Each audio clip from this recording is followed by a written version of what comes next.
Everyone has an opinion about Canadian federal politics. Oh,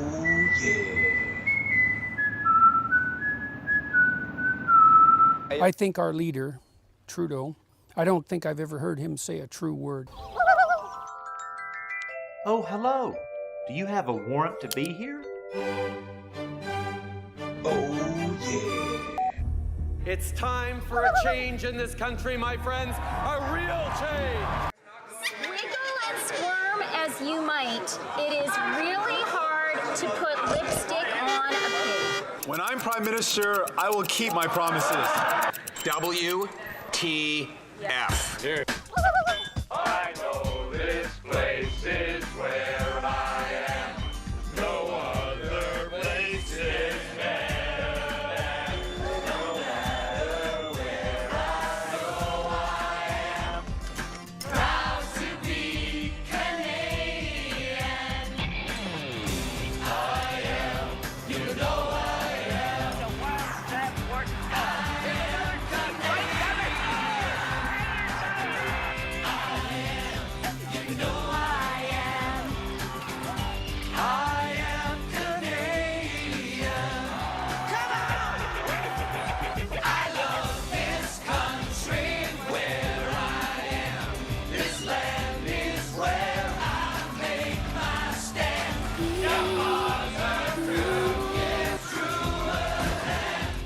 The one we call Canadian. Gentlemen, beam me aboard.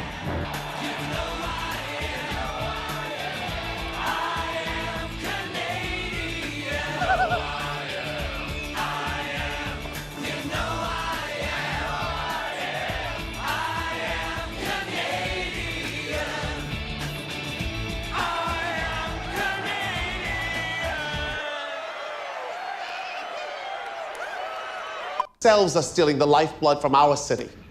You are a parasite who leeches off just like you, the culture of drugs. Excuse me? What? I got the shotgun. You got the briefcase.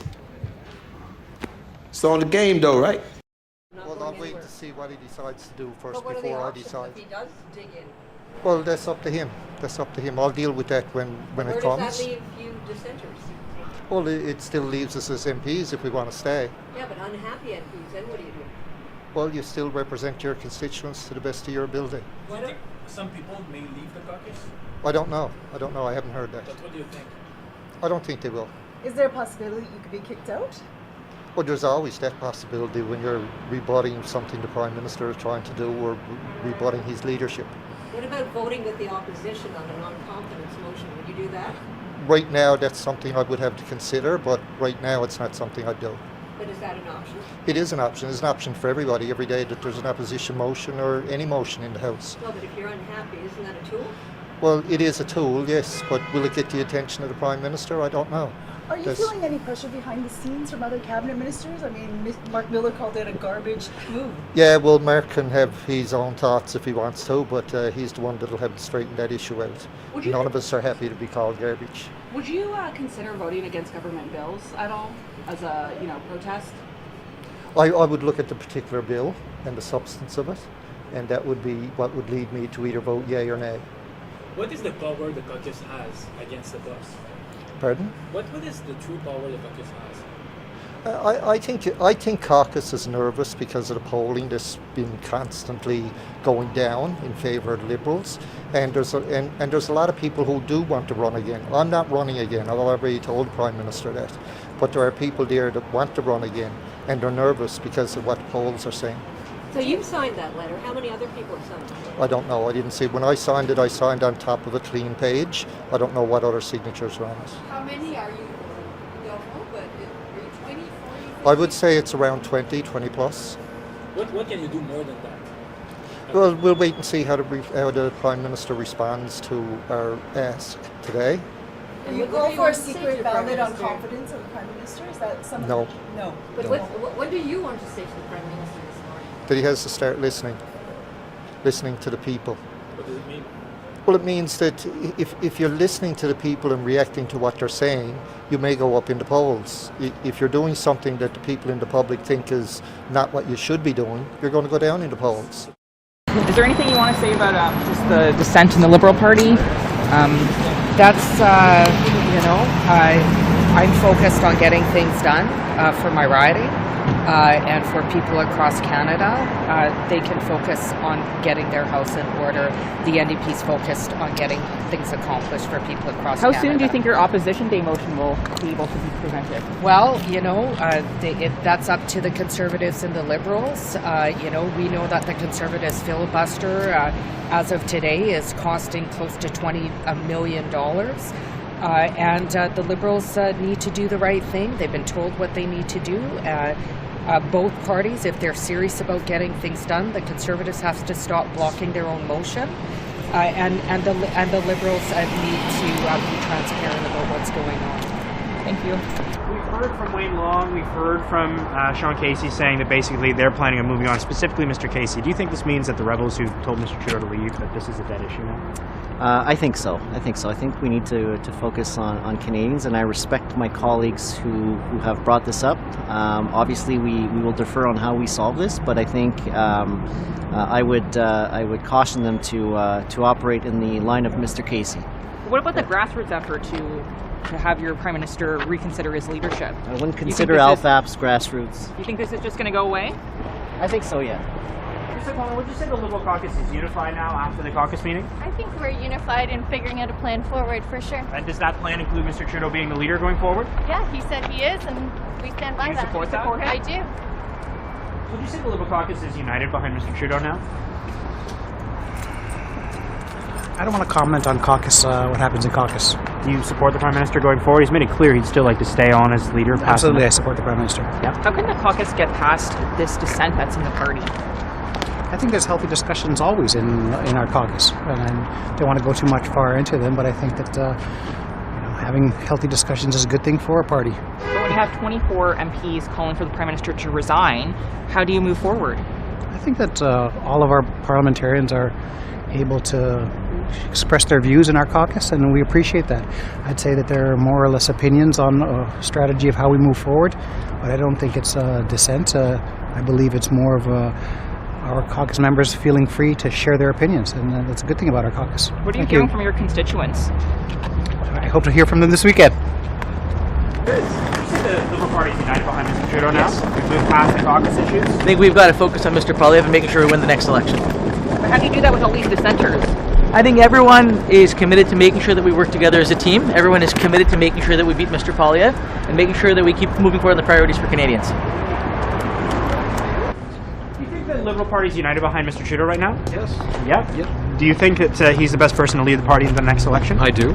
And are you confident that you're going to be able to... Slow down if you want. No, well, let's get to the other side. Okay. Are you confident that you can be in caucus with the number of members of Parliament who stood up and told Mr. Trudeau to his face that he should resign? Yeah, in fact, I think this is a sign of a strong caucus. I know it won't appear that way at first blush, but there's many ways to have a caucus. We see the Conservatives are under the thumb of their leader each and every time, and we know that Conservative members openly express that to colleagues across the aisle. But our caucus is a democratic one where MPs can share their point of view, and they have. We've heard from Mr. Casey saying... There's a diverse perspective. We've heard from Mr. Casey, who's one of the only people who have come out and said Mr. Trudeau should leave, that he's moving on, the fight is now focused on trying to win a seat. Would that be what you tell the other colleagues who stood up in caucus that told Mr. Trudeau to quit, that you should move on and focus on beating Mr. Poiliev? They will make their decisions. These are colleagues that I've known for a decade. I respect all of them. But at some point, yes, they will have to decide what they want to do. Mr. Casey spoke up quite openly on what he thought, and he's obviously going a different path now, and I respect that. I think the others will do that as well, but we will see. Do you think there should be consequences for those dissenters who don't let up? Listen, I think that it's a party right now that is experiencing, yes, like the whole country, we're in a difficult moment, but we either unite or we don't, and I think that unity is really critical if we're going to take on Poiliev, who wants to cut pensions, he wants to cut employment insurance, the Canada Child Benefit. Those are the issues facing the country right now. And like my colleague Nathaniel Erskine-Smith put it, I thought he put it very well when he said that the knives have to be pointed outward and not inward. I'm of the same view. Do you think there needs to be other policy changes outside of the immigration cuts to be able to effectively fight Mr. Poiliev in the next election, such as the carbon tax? We're always going to have to look at policies to put to Canadians to meet the challenges of the day and in the future. On carbon pricing, look, let's be clear, emissions are going down in this country and economic growth is increasing. We're seeing Canada leading economic growth in the G7, the lowest deficit, the lowest debt. I know you've heard these points before, obviously. However, I think it bodes well for the future. Those are telltale signs of where our economy is. Now, it still remains a difficult moment for people, and that's where I think our caucus will remain squarely focused on the challenges of our constituents. It's still tough for them to keep up with mortgage payments right now in the main. Many are going to be renewing. That challenge is on their mind. Rent is expensive, and climate change concerns are ever present. So we have to keep that in sharp focus always. But you do that in a united party, and I think we're going to be united. You mentioned your constituents. Is Mr. Trudeau popular with them when you knock on the doors? What's the reaction to him when he comes up? There's a diversity of perspectives, as you know, when it comes to prime ministers. There simply is. I'm not going to say that at every door I find someone who agrees that the prime minister is the right moment, or the right person rather, for the moment. But there's also many constituents who want him to stay on. And so I've listened to all those perspectives. Considered everything I've heard, and yes, I think that the Prime Minister, who's led us through enormous challenges in the past few years, securing the economy and with the rise of Donald Trump in 2016, the pandemic, many other examples. This is a Prime Minister who has been able to steer the country through many, many crises, in the plural. And all you have to know on that, and this is something I've shared with colleagues and constituents, is no less a person than Brian Mulroney made one of his last speeches was where he praised Prime Minister Trudeau on what he had achieved as. He's talking about Brian Mulroney. That was the 80s. Like, this politics is a very dirty game. I get that. But these mofos have no idea. We'll play dirty. Prime Minister, I think he said that no Prime Minister in Canada's modern history has dealt with so many crises seemingly all at once or very close together. So when Brian Mulroney came out and said that, I think that speaks volumes about Prime Minister's leadership. Yeah, there's a diversity of perspectives, but we have to continue here in a united way, united in the conviction that Pierre Poilievre would be a disaster for Canada. I've got to How do you make him popular, though, again? Because he's extremely unpopular right now in the country. Well, there's a lot of work to do in a variety of ways. Mr. Trudeau will speak to that. But what we can do as... But people have stopped listening. Yeah, so I think what Canadians really deserve right now is a serious government focused on serious solutions for the future. You were in question period today, I think. Did you hear the Conservatives offering any kind of plan, any kind of meaningful solutions to deal with the challenges of the day? I'd never hear that at all. And that's what I think Canadians need right now. How about just tell them you'll invest? You'll invest in them. You'll take all of their hard-earned tax dollars, waste them on your buddies, and we'll call them investments. Peter Fragaskakos, right here, this, I don't know what that would be, Greek? I don't care, but he's trash.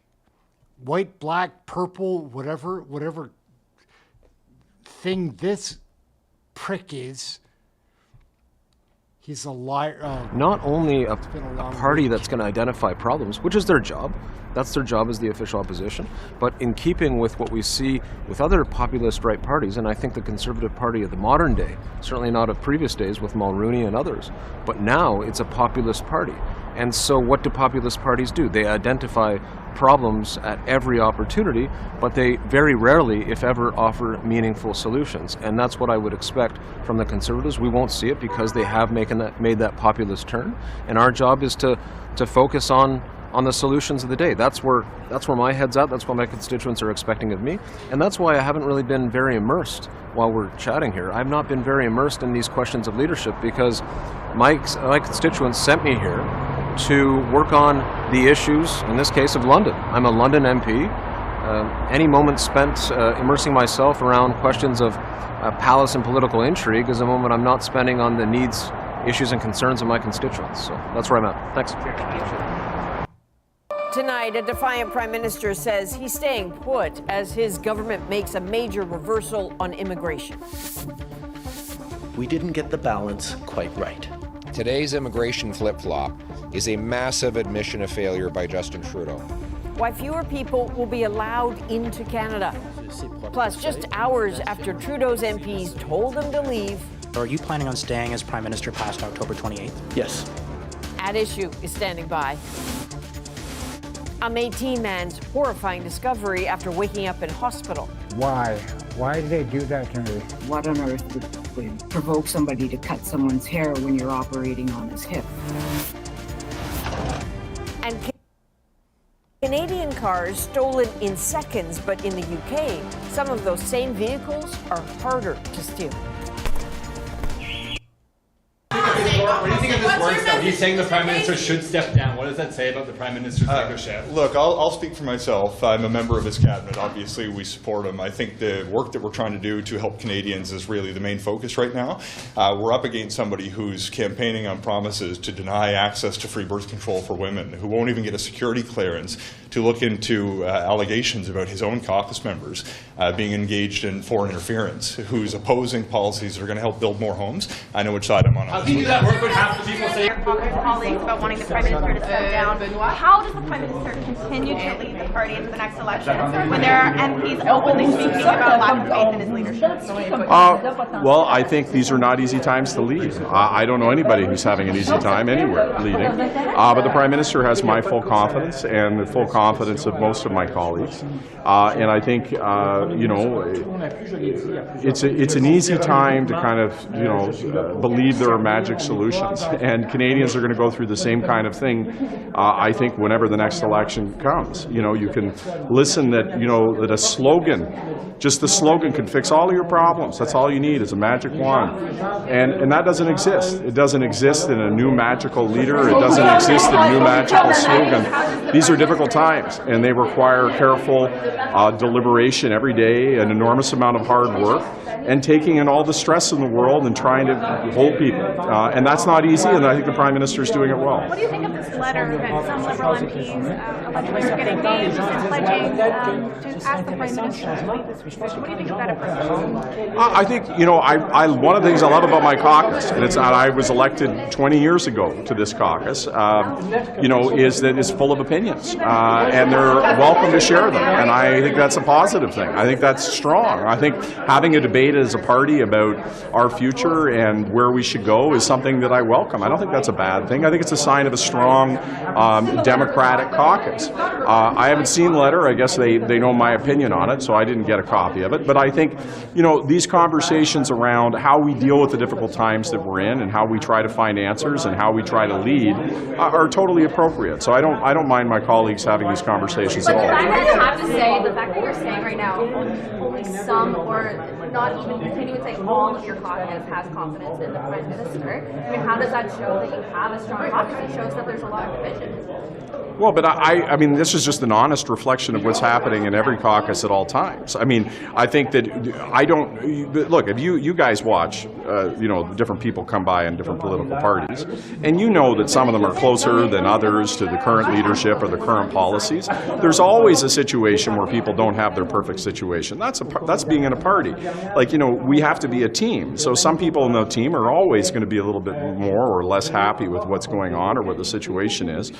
We happen to be in a caucus where we're more open about those differences. And I don't think that's a bad thing. I think that's a positive thing. I think that gives us the opportunity to have real reflections, including asking the hard questions of when we're dealing with a world as complex and difficult as this, what's the right approach? And so I welcome those conversations. Those who publicly call for the Prime Minister to resign should be expelled from caucus?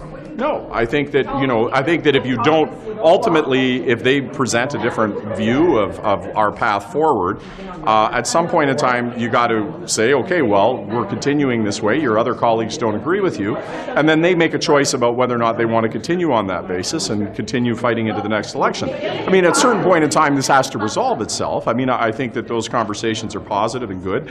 But at a certain point in time, you got to wrap it up and you got to come to a determination. And either we're going forward or you're going forward with us, or you make a decision that you're doing something else. else, and that's fair too. Should it be put to a vote? Should it be put to a vote? Well, it doesn't need to be because, I mean, look, every single one of us is expressing an opinion, and caucus, just like the process of governing, is about building consensus. And if that consensus is not present, it's pretty evident. So, you know, in my view, and of course the people that I'm talking to, have confidence in the Prime Minister. I think he's somebody who led us through incredibly difficult times. He takes punches like nobody I've ever seen. This is a guy who gets attacked relentlessly, you know, and blamed for every problem of the world. And, you know, I don't think that's a bad thing. I think people want people to take responsibility. I think people want people to stand up and say, it doesn't matter if it's municipal or provincial or federal, we're going to try to fix it. We're going to try to get in there. And that's been his theory. This is a guy who's taken responsibility for everything, tried to find solutions to every problem. And yes, right now that means everybody's blaming him. But I think ultimately, if you ask the question, if all you're left with is Poiliev, who has no ideas, who's got nothing but slogans and promises that are completely vacuous with nothing underneath them, what does that actually mean for the country? And what does it actually mean to get rid of somebody who every day stands up and is willing to take the punches and take the anxiety and the hurt of the nation and hold it and take those punches? That's somebody I admire. That's somebody who I think can lead us in times like that. Somebody who has that kind of personal fortitude to take the attacks that he's taking and keep moving forward and keep doing the right thing for the country. He's got my enormous respect and admiration for him. Thanks everybody. Premièrement, j'aimerais féliciter Susan Holt, qui est la première femme première ministre libérale élue au Nouveau-Brunswick. Donc, bonne nouvelle. Félicitations à Susan et à tous les députés qui ont été élus. First and foremost, I would like to congratulate Susan Holt for being the first woman and Liberal Premier of New Brunswick, and congratulations to her and all her team. On the foreign affairs side, of course, I can take all your questions. Au niveau des questions sur les affaires étrangères, ça me fait plaisir de répondre à vos questions. Et aussi, dernier point, au niveau du Liban, on a encore un autre vol de prévu avec 50 personnes à bord. Donc, les départs assistés se poursuivent. So, on Lebanon, we still have another 50 seats that are confirmed on a flight leaving Beirut, and therefore the assisted departure is continuing. So I can answer your question. Secretary Trudeau about how to handle the revolt of potentially up to 40 MPs. One thing is clear is I won't tell you, and I will go and have these discussions in cabinet. India, since coming out with the allegations there was CNP, have you seen any change in tone from India? And what do you think of the way that they've responded to the U.S. allegations in comparison to the Canadian allegations? So when it comes to India, of course, I've been in contact with my counterpart, and we stand by our allegations. And not only that, I think the RCMP did an important, an extraordinary measure by explaining to the public how much the Indian agents here in Canada were involved in the harassment, in the intimidation, in the extortion, and potentially also killing of Canadians. And that's why we expulse Indian diplomats. And my job is to continue to engage India while making sure that they're held to account, and I'll continue to do that. Secretary Blinken is on a visit to the Middle East right now. Are you optimistic that this can make any inroads for a ceasefire, and is Canada playing any role in that? Well, of course, it is important that we continue to engage into diplomacy, and I'm always happy when I see my colleague and friend, Secretary Blinken, going to the Middle East to push for a ceasefire. This is a ceasefire that is not only supported by Canada, but also by the entire UN Security Council, including the U.S. So we'll continue to advocate for that, and we'll continue to advocate for the release of hostages. As for myself, I will be heading later this week to the conference in Paris on Lebanon, because I think it's important that we address this. Pourquoi n'imposez-vous pas de sanctions à Israël? Ben, premièrement, nous avons déjà imposé des sanctions à des colons extrémistes et nous sommes toujours prêts à imposer plus de sanctions. Nous avons également annoncé clairement qu'au niveau des armes et des composantes d'armes, il n'y aurait pas d'armes ou de composantes d'armes canadiennes qui se retrouveraient à Gaza. Et depuis ce temps-là, ce que nous avons vu, c'est que en Orient, et ça inclut who think that they can play to their base on the backs of kids and on the backs of minority communities. You just shouldn't do that. You shouldn't go there. When it comes to the Prime Minister, you've all heard me. unwavering support for the Prime Minister. I fought 3 elections with him. I intend to fight a 4th election with him. And anybody who's ever bet against Justin Trudeau, sorry they made that bet the next day. What do you think of the letter and the dissent? Look, have you seen the letter? I haven't seen the letter. What's this supposed letter? I haven't seen the letter. I've not seen the letter and I've not signed the letter. Full stop. MPs have said they signed it.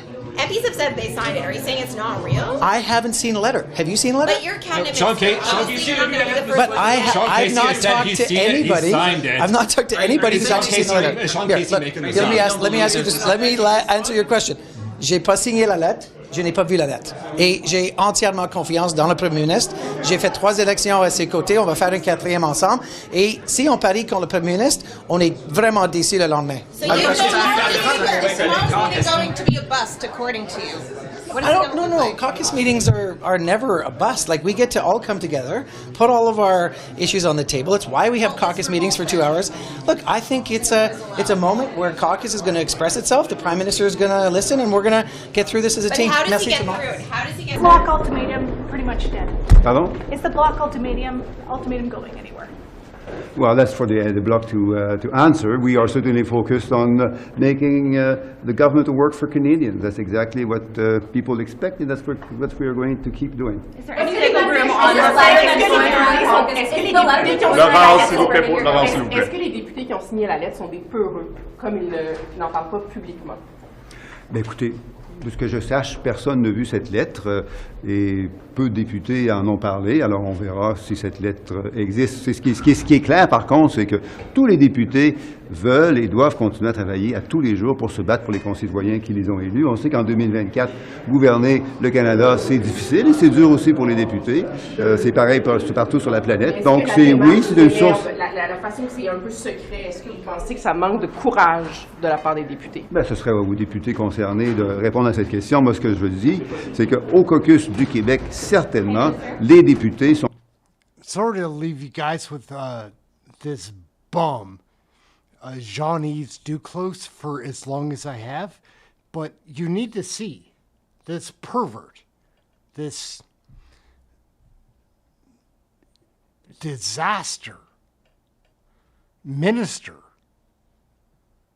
sont conscients que leur job, c'est de travailler pour les gens qui les ont élus. Les conservateurs veulent... Parce que ça fait des semaines que vous dites... Well, the Bloc has fixed a timeline, a deadline, after which it would not be working for Quebecers anymore.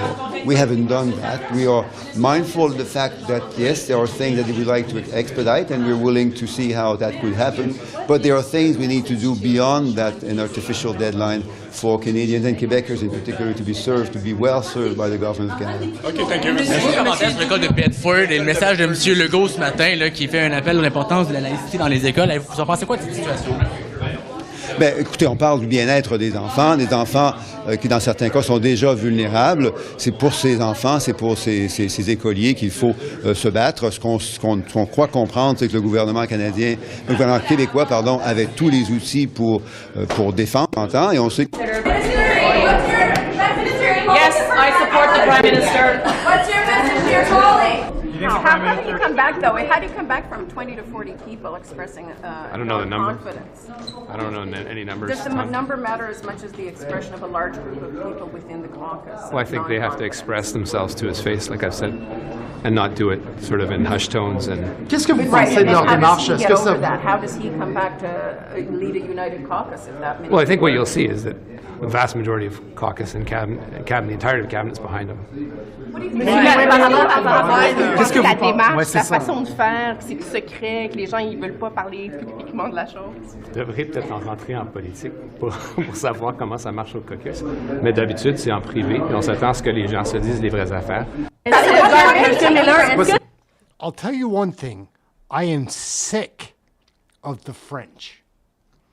They keep doing this thing where they speak French and they think that, oh, well, we're being bilingual. This country is hardly bilingual.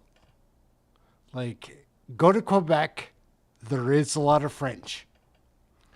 Skip that waste of a province. And if you live there, I'm sorry, but your votes are not counting here. Parti de vous, parce qu'il y a des députés dont... Le père Poilievre. Results in New Brunswick. The results in New Brunswick and BC. Glad we won in New Brunswick. Ces défis et des projets. Mon intéressant pour CBC Radio-Canada, c'est Marie-Philippe Bouchard. Et les prochains qui se Caucus en ce qui... Est-ce que vous pensez que les députés sont des peureux? Est-ce que vous pensez que ces députés qui ont signé sont des peureux? Sure he is. I mean, at the end of the day, when you have a leadership race, you have multiple candidates. The winning candidate needs to get 50% plus one. Does that mean that they actually don't have the support of 49% and that they actually should, at the end of the day, we will have a robust debate. We will come out, with, in my view, support for the Prime Minister to move forward with the election. If dozens of MPs are signing a letter telling the Prime Minister to step down, how can you survive that? Well, as I say, the Liberal Party is a big tent. We have robust conversations, as we will in caucus. We're not a bunch of robots like Mr. Poilievre's axe the tax, build the homes, ride the donkeys that you see in question period. And it's important to have debates. At this point in time, clearly in the public opinion polls, we are not leading. There is concern on the part of members of caucus. It's important we have that conversation. Est-ce que la réponse de M. Wilkinson là-dessus, est-ce que vous avez vu la lettre? Non, non. Mais qu'est-ce que vous pensez de la démarche de vos collègues, de ces collègues-là? C'est quelque chose qui est important d'avoir les voix, d'avoir la conversation. Et demain, nous allons avoir, je crois, cette conversation. Mais le Parti libéral, c'est un parti dans laquelle on peut avoir des conversations comme ça, c'est important. Est-ce que ces conversations-là doivent se faire en privé ou est-ce qu'ils ne devraient pas avoir le courage, ces députés-là, mutins, de se présenter face à découvert devant les caméras, dire c'est nous et nous souhaitons le départ de Justin Trudeau? Oui, je crois que c'est important d'avoir la conversation. Je ne connais pas exactement qui ou le nombre ou les choses comme ça, mais je suis très ouvert d'écouter et d'avoir le débat et les conversations. Merci beaucoup. So what do you make of the dissent then? If we're going to see MPs This going, is you don't think it's real? This is a large tent. It's not that it's not real. It's a large tent, and people are entitled to their opinions. But I just gave you mine, and mine is that I support this Prime Minister unequivocally. Do you think he'll stay on then after tomorrow? I have no idea. I would think so. He says that he is staying. He says he's not going anywhere. But again, I leave that up to him. What I will tell you is that he has my support. Thank you so much. Do you think that the people who want Mr. Trudeau to leave should... Mercy Ian is a piece of trash. See this condescending bitch right here? Like, Mercy Ian. Be more vocal, like just put their face in front of the camera and say, this is us and this is what we want to do. Do you think it's cowardly what they're doing? Ms. Hutchings, do you I support wouldn't the Prime call Minister? it cowardly. Yes, no. I do. Cowardly is a big word to use. I wouldn't call it cowardly. But as I said, different people have different opinions. I respect various opinions, but I'm here to give you mine, and that is that I unequivocally support this Prime Minister. Do you think Thanks you can so win much. the next election with him at the top? Absolutely. La prorogation, est-ce que vous écartez toujours la possibilité de proroger? Puis pouvez-vous faire le point sur des négociations avec le Bloc québécois? Écarter, ça veut dire quoi? Ben, ça veut dire que vous dites non à la oui.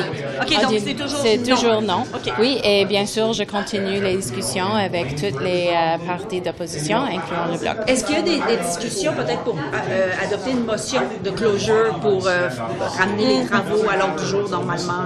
Il y a plusieurs discussions sur la table avec tous les the Auditor General by what the Conservatives are doing right now. So, we will continue to stand up for the rights of Canadians, respect due process of the police, and ensure that this, place remains one where democracy is upheld despite what the Conservatives are doing. De façon rationnelle que c'est pratiquement impossible que le gouvernement Trudeau respecte le soi-disant ultimatum du Bloc québécois à ce point-ci. Nous continuons les discussions avec toutes les parties, incluant le Bloc québécois. So you're not going to give over the documents? You'll let Parliament be in nothing mode until the end of the year? Can we ask you about child welfare? Yes, I'd love to talk about child welfare. Let's talk about something real. Do you think that this deal could have been done differently waiving settlement privileges, First Nations could have been more informed along the way. What could have been done better in this case? We've been negotiating, well, we actually started the final settlement agreement almost 3 years ago. There was an agreement in principle, and then all of the parties resumed the negotiations over the last 2.5 years. 2 of the 3 litigants, as you know, are really disappointed with the outcome of the vote, and the AFN was, as you could see by the results, divided in terms of how to proceed. Obviously, I've been reviewing their deliberations about how to proceed, and you know, they're talking about the ways that AFN needs to strengthen its approach to make sure that all voices from all regions are heard. Certainly that's important work for them, and I know the National Chief is listening very closely. And on my side, I'm currently sort of just analyzing next steps for the government, but I want everybody to know that we remain committed to making sure that child and family services reform continues. Given what you've heard at the AFN, how will that inform your next steps approach to this? Well, I mean, you know, there were 3 litigants, the AFN, Caring Society, the AFN, the Anishinaabe Nation, and the Chiefs of Ontario. And so, you know, it's important that all parties work together with full comprehension of what their members would like. And so, as you know, Anishinaabe Nation and the Chiefs of Ontario fairly loudly endorsed the agreement. AFN did not. So it's really important that AFN has a clear message coming back to the government about how they want to proceed as well. We'll be waiting to hear from them, but also looking at every option that we can to make sure that we can continue forward. And now on to your caucus letter. How are you feeling heading into that caucus meeting? Fine. I'm fine. Listen, this is just part. Is there the lack of courage from the MPs who signed this letter but are not saying publicly their names? You know, I'm not going to speculate. I'm not going to speculate about the courage of my colleagues. I think that a healthy caucus has difficult conversations. That's how decisions are made in this country. Whether we're debating in the House of Commons or talking about it in caucus, this is part of governing. This is part of being a country. So I'm comfortable with difficult conversations, or else I wouldn't be doing this 9 years later. That's just part of politics. As a matter of fact, my son once said, you know, in politics, basically every conversation is difficult after about a week on the doors. And so that's the nature of... continue as leader if he's got 20 to 40 MPs. That is a decision for the Prime Minister, but I can tell you that I can't do this kind of work without the confidence of the Prime Minister committed to reconciliation. Thank you very much. Was Trudeau's leadership discussed in that meeting? It was a good discussion, but it's a cabinet meeting, so confidential. A very good discussion, very positive. How's the Prime Minister? On a eu une très bonne discussion, c'est toute positive. Merci. Merci. I think it's important that we focus on Canadians. I think it's important that we focus on what matters for... Okay, guys, like, we're wondering, when are we going to get the most stupid, idiotic, oh, God, Yahara Sachs, sack of shit, bitch. People on their day-to-day lives. Is there a plan to deal with it tomorrow? There's an absolute plan to have important discussions, and that's what we should be having. What kind of message did the Prime Minister give to you today? He is leading us into the next election to lead Canadians, and I am proud to be by his side. Thank you. Thank you. What's the plan to deal with the caucus revolt tomorrow? I'm not aware of a caucus revolt. We are going to have an important conversation with our people today. We just had a really productive discussion about some of the concerns that we have heard from our colleagues, and I think tomorrow will be a really good opportunity for a conversation. You don't want to call it a revolt then, but there are 20 to 40 MPs who are expressing non-confidence. So how are you going to? Tanya, I have not seen a letter, and I've not heard that directly. Tomorrow we're going to have an important conversation. Forget about a letter. If you have that many MPs concerned about the Prime Minister's leadership, how do you address that? By listening to each other, and I think there'll be a good opportunity for that tomorrow. What's the Prime Minister's attitude right now? Maybe if we just listened to each other, that would solve all the problems. Like Bill Blair right here, a voice of reason, a very smart man, like career politician, like he's brilliant. And he's saying, like, why don't we just listen? Oh, my God. These... Now, sir, how's he doing? What's the Prime Minister's attitude right now in talking right now? He's very focused on the work that we are doing and the work that we have yet to do, and he's very, very positive, and his team is with him. Is the 10th anniversary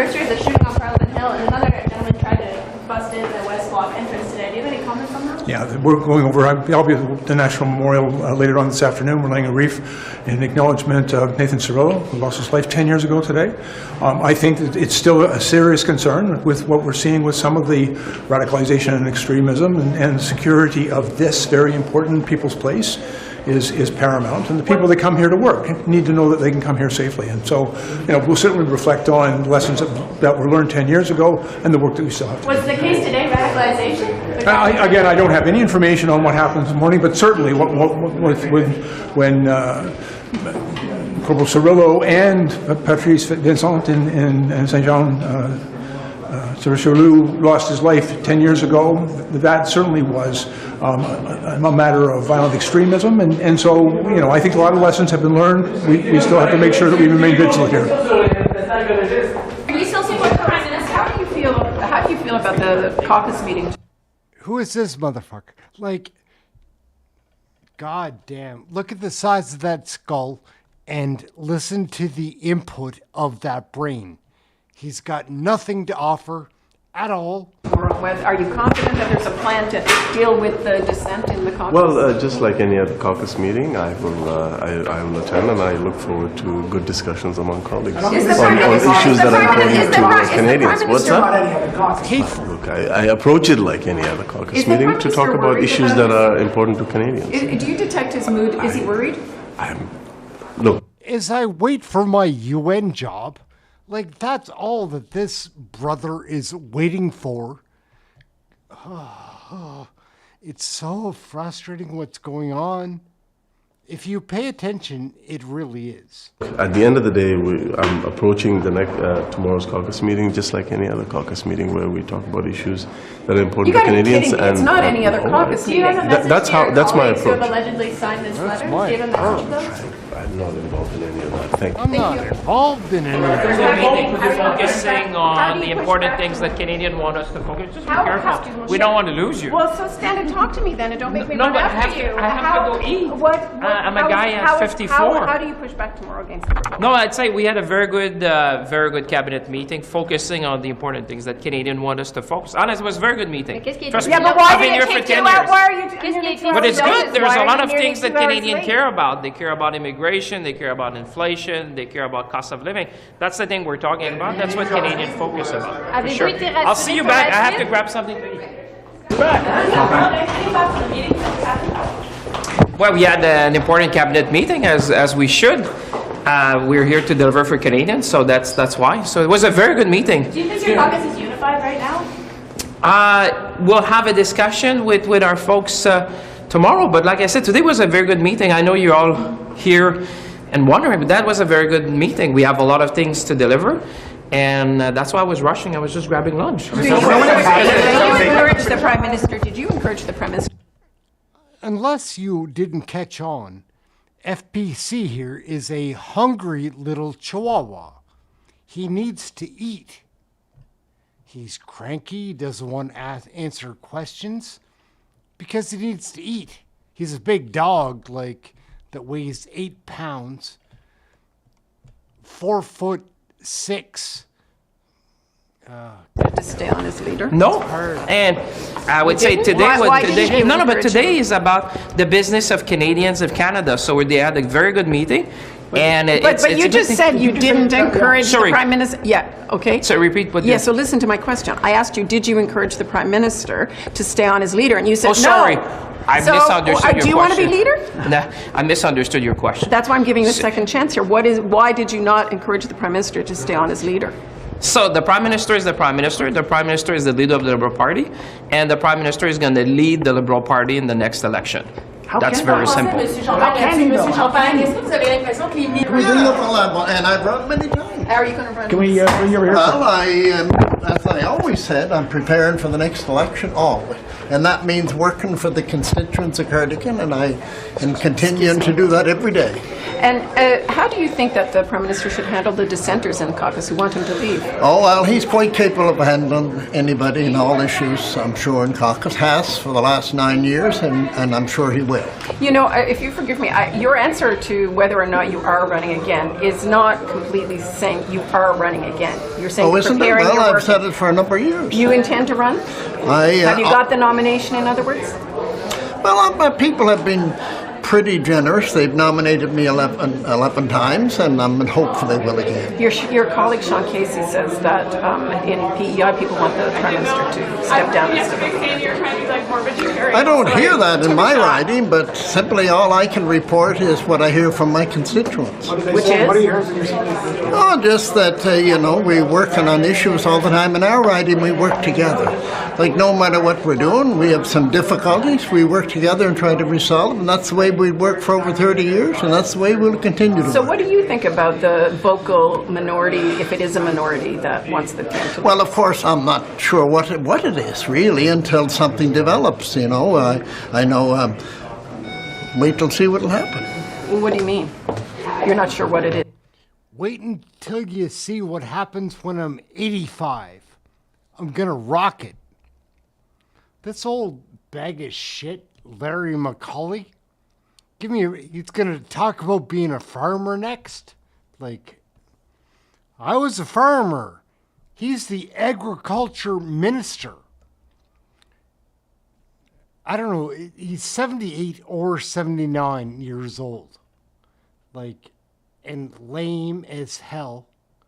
And always, he still sucks on Trudeau's dick. Like, it's disgusting. And neither are you. Do you know who was involved? I don't, but No. I'm not in your caucus, and so presumably some of your caucus colleagues... This politics has a lot less grace than you would think. They're all a bunch of skanks. Like, all of them. Oh, my God. Sorry. have talked to you about, their concerns. And do you share the concerns of some of those people who question whether he should stay? I'm not sure what their concerns are. Do you are. agree with Mr. Casey? No, I do not find that constituents in my riding are quite pleased with the Prime Minister and all the programs we've put in place, like the dental program, child tax credit, many things that help families live a better life. And in fact, that's what we have been doing, and that's what we will continue to do until the next election, and hopefully forever after.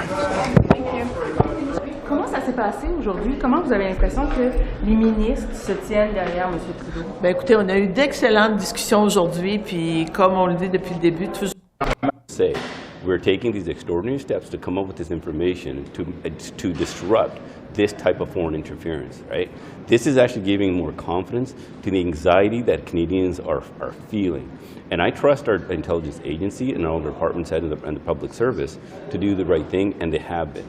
And more importantly, one of the things that actually really is upsetting, not just to me, but to a lot of Canadians and my constituents, is that Pierre Poilievre is not willing to get a security clearance to see the information itself. So that's one of the things that we focused on. And I also got to ask you about the guilty pleas in the Rapudaman Singh Malik murder. Any comment on that? Well, I mean, one is we've trusted the police to actually do their work. And ultimately, we need. It was really odd from what I saw of the news of the two accused and whatever that thing that broke out. And ultimately, the key message we want to say is: listen, when it comes to the Sikh community, this has been going on for 4 decades of feeling of anxiety, seeing stuff that's going on, feeling unsafe as well, the intimidation that has taken place. And we've always said we trust in our police agencies to be able to do their work. And at the same time, regardless of who you are, which community that you're from, if you commit a crime, you are going to be held accountable. And I trust in our justice system and our police forces to do so. And finally, I would say that communities are feeling confident. And at the same time, we're going to make sure that other people are not going to allow our communities to be divided. People choose Canada. Hey everyone, Michelle Frere here, Member of Parliament for... Oh, here we go. Okay, let's try this again. Hey everyone, Michelle Frere here, Member of Parliament for Peterborough-Kawartha in my Ottawa office on Parliament Hill, and lots of news circulating today about what is happening here on Parliament Hill. And if you've been following this situation, you know that sort of one by one Liberal MPs are coming out in revolt against the Prime Minister, Justin Trudeau. And in particular, Sean Casey, a Liberal MP from PEI, started this letter, and now there's, rumors that it is around 40 MPs who have signed this, who are calling for the Prime Minister's resignation. And, as we heard yesterday in question period, Pierre Poilievre called out the fact that in the Liberal caucus, you need permission. You need permission to speak at the mic, and from the Prime Minister himself. And so what the point of this video, I want to talk about a few things. And what the Liberal MPs are experiencing is what Canadians have been experiencing for the last 9, almost 10 years. So what they're saying, like 2 years ago, there is reports that the Liberals brought up at their, I believe it was St. Andrew's caucus retreat that cost taxpayers lots of money. They went and said, we're concerned about the direction of leadership. We're concerned about the Prime Minister. And they were, reassured that, no, I'm listening to you. We're going to change course. We're going to get back on track. And 2 years later, nothing's changed. If not, it is worse, right? So housing has doubled. Food bank usage is at all-time highs. Children are literally one of the most vulnerable groups. 30% of food bank users are children. Mental health is at an ultimate decline. 22 people a day are dying from opioids. The government is handing out deadly drugs instead of treating addiction and having a compassionate response. Our GDP is the lowest it's been. It's just one thing after another of failed policy. And so now the Liberal MPs are saying, hey, this guy doesn't listen. This guy doesn't listen to us. So if he doesn't listen to his own MPs, do you think he's going to listen to Canadians? No. And most of you already know this. Most of you have been screaming this. It's like, those dreams where you scream in the forest, but you have no voice. But it's starting to really bubble up. And obviously a lot of that has to do with the great work of Pierre Poilievre and our team, frankly, calling out the blatant incompetence and corruption of Justin Trudeau, which it all starts at the top, right? Culture is created by a leader. So I want to tie this together because what the Liberal MPs are experiencing are all the things that so many people in so many sectors have been saying for years, and in particular, childcare. So out comes this, great rainbows and unicorns marketing idea of $10 a day daycare, right? It's going to save the planet. And experts, stakeholders, operators, parents were ringing the alarm bells on this long before it rolled out. We have testimony at Finance Committee. We have testimony repeatedly that this is going to fail, that it is not a workable program, that it is ideological in its agenda. It does not give power to parents. And as a result, what do you have? You have increased wait lists. You have operators who are closing their doors, which is widening the gap even more. And now you have protests and strikes across the country over this $10 a day marketing program that had nothing to do with childcare and everything to do with buying votes. And so, again, they didn't listen. Justin Trudeau doesn't listen. And consequently, because he doesn't listen, the ministers in charge of their files also do not listen. So that's what we see over and over again. Tying that into what else happened this week. So Justin Trudeau,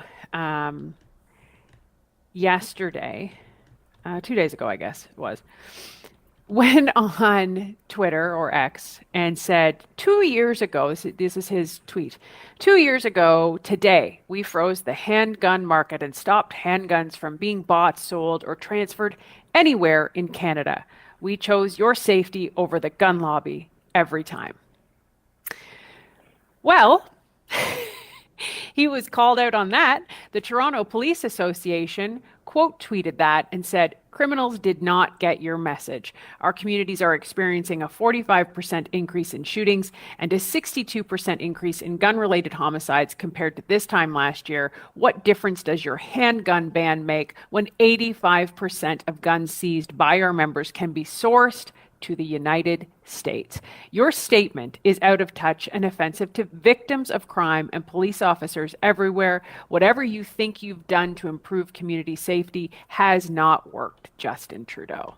And that is, again, no ability to listen. So then after that statement, we had this ridiculous exchange yesterday in the House between our public safety critic, who's a rock star, Raquel Dancho, conservative critic, and this brutal Liberal MP, Jennifer O'Connell. This is the same MP who defended the transfer of Paul Bernardo in the dead of the night without notifying victims to medium security, where he's living his best life. This is Canada's most notorious murderer, serial rapist, and she defends it. You know, she stood and she defended it in committee, and now she's defending these ridiculous. She is saying that the Toronto Police Association are gun lobbyists. That's what they're calling the police. Like, it is absurd. And so then yesterday, we have the Vancouver Police Union saying, they again took Justin Trudeau's tweet where he's giving him this deranged self-accolades of what he's done when crime has just increased, 150% under his watch. Sexual assaults are up 75%. Like, this is, go outside, man. Go outside. Like, have you been downtown in any community across this country? Clearly not. So the Vancouver Police Union wrote, "Guessing he's not aware of the ongoing gang war here in British Columbia, which is putting both our members and public at risk on a daily basis. Where do you think their guns are still coming from, and what has he done to stop them?" He's done nothing. It's the same thing they do over and over again. They do photo ops and, tell everybody life is great and gaslight. They stand up in the House. Chrystia Freeling did this week. She says, we served bannock and bananas to a school in Manitoba. Kids are literally starving. Literally, okay? 1 out of 4 kids, they're not even getting the nutritional needs. If you haven't read the Child First stats, it's unbelievable. Millions of children are not even getting what they need for basic nutritional requirements while their brains are trying to develop. And she has the audacity to come out and say, "You know what? I gave some children bannock and a banana." Like, read the room, lady. How about you get rid of the astronomical carbon tax that's driving up the cost of food? Why are children starving in the first place? Why are you missing your deficit target by 17%, $7 billion, right? We're spending more on servicing the debt than anything else. Any other CFO would be fired. You can't run a company like that. You can't just keep putting it on the credit card like Wilma Flintstone and charge it and not expect catastrophic results. That is what increases poverty. But alas, they don't listen. And that is what I have said from the day that I was elected. It's the thing that we have been saying. And that's why door knocking and listening to you is so important. Because your stories that you share when you're talking about your propane tank bills and your grocery bills and your public safety concerns and not feeling safe walking downtown and seeing overdoses when like people literally dying on the street. Those are real stories, and they're really what's happening on the ground. And Justin Trudeau sets the tone for not listening. He thinks he can just tell you what's actually, what he wants his reality to be. And so finally, what you're seeing is these Liberal MPs say he doesn't even listen to us. Well, if he doesn't listen to his own MPs, what in the world makes you think he's going to listen to real Canadians? He doesn't. And, someone wrote on my Facebook yesterday when I did a post about this exchange between Raquel Dancho and Jennifer O'Connell that was, just so vile in her response, Jennifer O'Connell, just vile. And they said, Michelle, there's a very distinct difference between being incompetent and knowingly knowing what you're doing, and not caring. Not caring, right? What is your agenda? Well, Justin Trudeau's agenda is self-preservation, and it always has been. And, I think that there's a lot to be said for that. Every day I have people in my office or they're calling me and they're like, I thought he was going to be okay. I had to switch teams. I'm a reformed liberal. And to that point about people who want to say, the Liberals won in New Brunswick. Do you know that Liberal premier who won was actively campaigning at the door saying, we have nothing to do with Justin Trudeau. I've never spoken to him. We are not Justin Trudeau Liberals. That's it, right? Like, this is the reality of this man who will hold on to power at all costs. He's, Rasputin, for lack of a better term. So I just wanted to give you guys an update. It's always great to hear from you. Thank you for engaging. Thank you for following along. Thank you for sending me your updates, sending me your stories, your situations. We will continue to restore hope. I think that is what we need, and we will continue to restore trust. Obviously, we are still in debate on the motion of privilege inside the House of Commons, where Justin Trudeau again allocated $1 billion of taxpayer money to a made-up green slush fund. This is where 186 conflicts of interest were violated. This is where over $400 million of taxpayer money was supposed to go to green initiatives. And guess what? His Liberal insider friends got rich. And nothing was done to help the environment, right?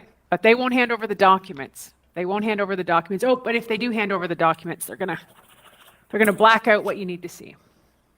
The Speaker himself has ruled in favor that these documents need to be handed over. And we'll keep the pressure on. And, the other Auditor General yesterday came out. They are opening an investigation into the Arrive scam app as well. So it's just corruption, and long overdue. So don't give up hope, friends.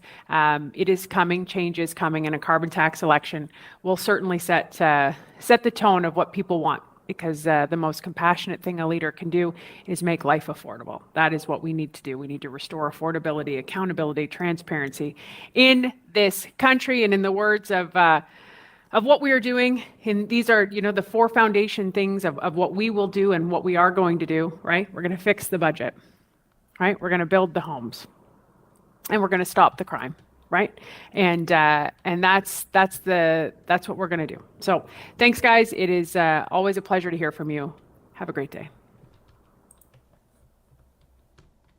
Battle River Crowfoot.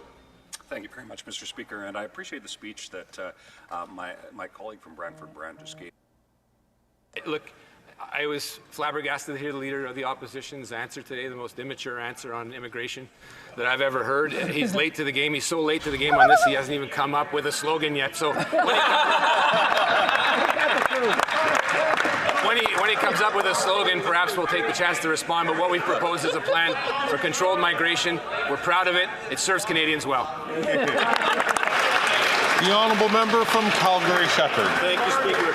It's rich coming from that particular minister who called 24 Liberal MPs garbage because they're looking after their own careers and worried they're not going to make it. They're not going to be here after the next election because their own constituents are going to send them to the unemployment line. Now, this Prime Minister is reckless, and he even said it himself.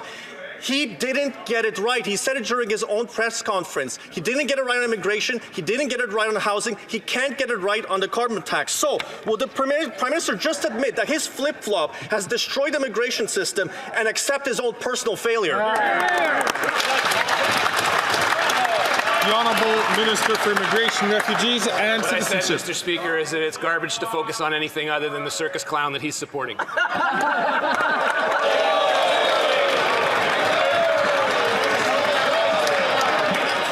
Strains on our healthcare system, food banks, not to mention some cracks in our security screening processes. Was this an admission of dropping the ball on this file?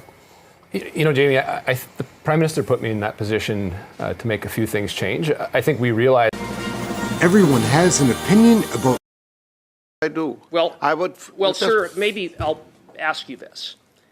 Have you contacted the Auditor General to inquire into the particulars of the 186 conflicts of interest involving former Green Slush Fund board members identified in her report? Everyone has an opinion about Canadian federal politics. Oh, yeah.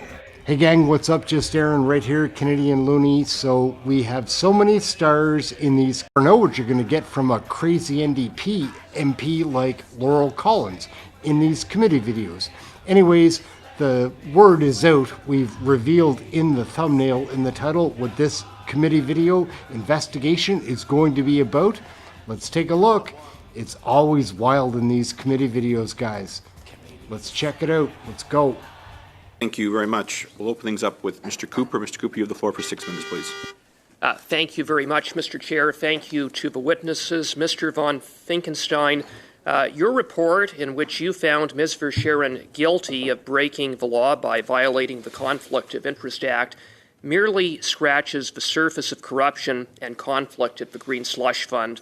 The Auditor General identified 186 conflicts of interest involving board members involving $330 million taxpayer dollars.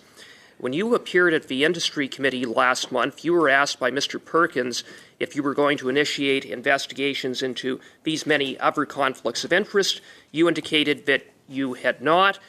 You further said as a rationale, quote, when they are no longer in office, what good does it serve to expose them, closed quote. And you just said in concluding your remarks that this is not part of your mandate. So I put it to you, why are you not taking steps to look into these other 186 conflicts of interest, which did involve potentially board members who were appointed by way of order in council? Well, first of all, none of the order in council appointees is there any longer, was in place at the time I made my final report. Secondly, as you know, my remit is basically conflict of interest, and all I can do is expose it. I cannot penalize people. I cannot ask for repayment of funds or anything like that. The allegations in the office of the Auditor General's report are indeed shocking and very numerous, etc. But they really do not concern what I am charged with, which is to expose conflicts of interest. Well, Mr. von Finkenstein, I appreciate that, and you are right. Your mandate is to expose conflicts of interest. And you said, when you were pressed by Mr. Perkins at Industry Committee, that just because someone was a former board member or a former Order in Council appointee, that doesn't preclude you from initiating an investigation, correct? And so, while it is true that these are now former board members, when you talk about exposing, I would submit that that's all the more reason why I would think it would be appropriate for you to make queries about these 186 conflicts of interest, which you just said were shocking in terms of what was revealed in the Auditor General's report. I mean, to that end, what about accountability? What about transparency? What about shining a light on wrongdoing on the part of former board members? Again, $330 million taxpayer dollars. I think the Auditor General has done exactly what you're asking for. She has exposed the workings, she has exposed conflicts, she has exposed issues where there's self-serving or log rolling, etc. It's quite a damning report. But if I now exercised my discretion, which it is, to launch an investigation against one of these people, for instance, well, sir, what could I do? Well, sir, maybe I'll ask you this. Have you contacted the Auditor General to inquire into the particulars of the 186 conflicts of interest involving former Green Slush Fund board members identified in her report? Look, the Auditor General has a job. She has what she does, and she has access to all sorts of confidential information, which she guards. But then on that basis, she makes her report. Sure, but again, my time is limited, and I'm asking you, have you made any inquiries of the Auditor General to better understand the particulars of those conflicts, because they're not in any way they're discussed in the Auditor General's report in broad terms, but not every conflict of interest is equal. Some may be more egregious than others, And where there was impropriety, there would seem to me to be an expectation that there is accountability, including calling out those who violated the Conflict of Interest Act potentially blatantly, because there were 90 instances identified in the report in which board members did not recuse themselves, notwithstanding potentially having interests in companies in which money was funneled into those companies. So again, have you contacted the Auditor General? If you were a member of the STDC, and your reputation by now would be damaged. You clearly were part of this whole organization and the behavior that was exposed by the Auditor General. My report. So the answer, sir, no, with respect, the answer is no. If you let me finish my opinion, if you let me finish one sentence, I'll gladly answer, but I cannot answer you if you keep interrupting me. You asked me, and I'm pointing out, the damage is done through the Auditor General. Now, you want to have an answer specifically as to what we contacted the Auditor General about. My colleague Michael will answer you.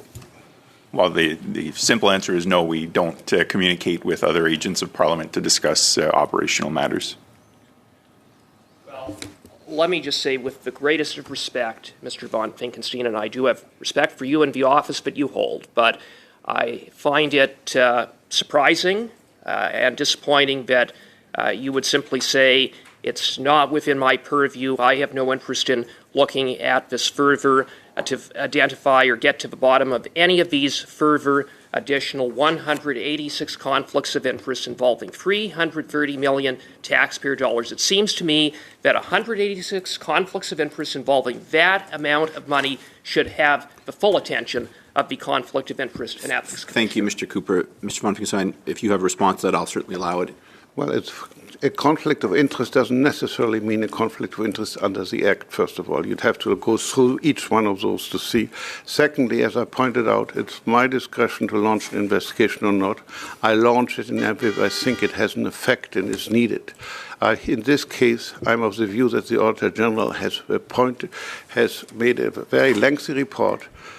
It exposed all sorts of malfeasance by the corporations, its operations, etc. I think my making an investigation of any of the board members would merely basically substantiate what the Auditor General already said, and I don't think it is worth my time or the time of the use of public money. The fact is that all I can do is expose. I cannot penalize. I cannot recuperate. Thank you, Mr. Von Finkenstein. Everyone has an opinion about Canadian federal politics. Oh, yeah. So I don't know what we really should think about what we just saw in that committee video. It's so hard to get answers. These conservatives. Well, bring out the gimp. I think the gimp's sleeping. Well, I guess you just have to go wake him up now, won't you? My question, and a question that Canadians from the queer community want to know, is where was that member, who is a member of the queer community, when it came to 50% of kids living in the street who are LGBT because their straight parents kicked them out? Where's that member when Blaine Higgs went after trans kids in New Brunswick? Where's that member when Danielle Smith is saying she's going to take the rights of trans kids away? Where's that member when Scott Moe is focusing on bathrooms in a Saskatchewan election? He will not show up. Hey gang, what's up? Just Aaron right here, Canadian Looney. We have issues in Canada, right? Unless you're completely headed in the sand, be aware of this. Everyone has an opinion about Canadian federal politics. Oh, yeah.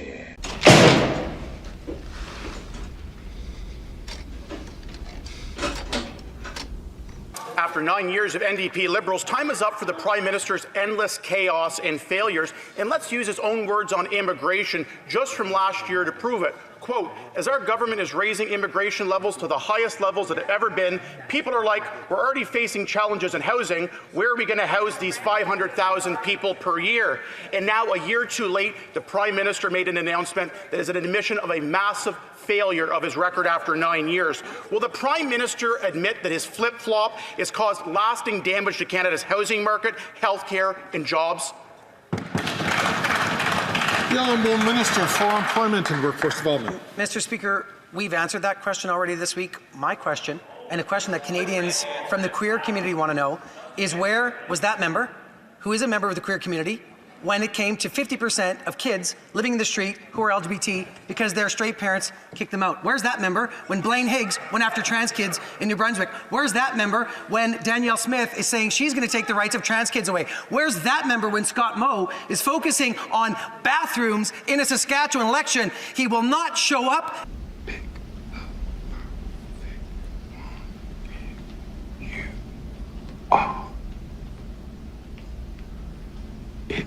At Canadian Pride events, when we talk about trans issues, he should be ashamed. He is not defending the queer community of Canada. The honourable member from Stormont Dundas, South Glengarry.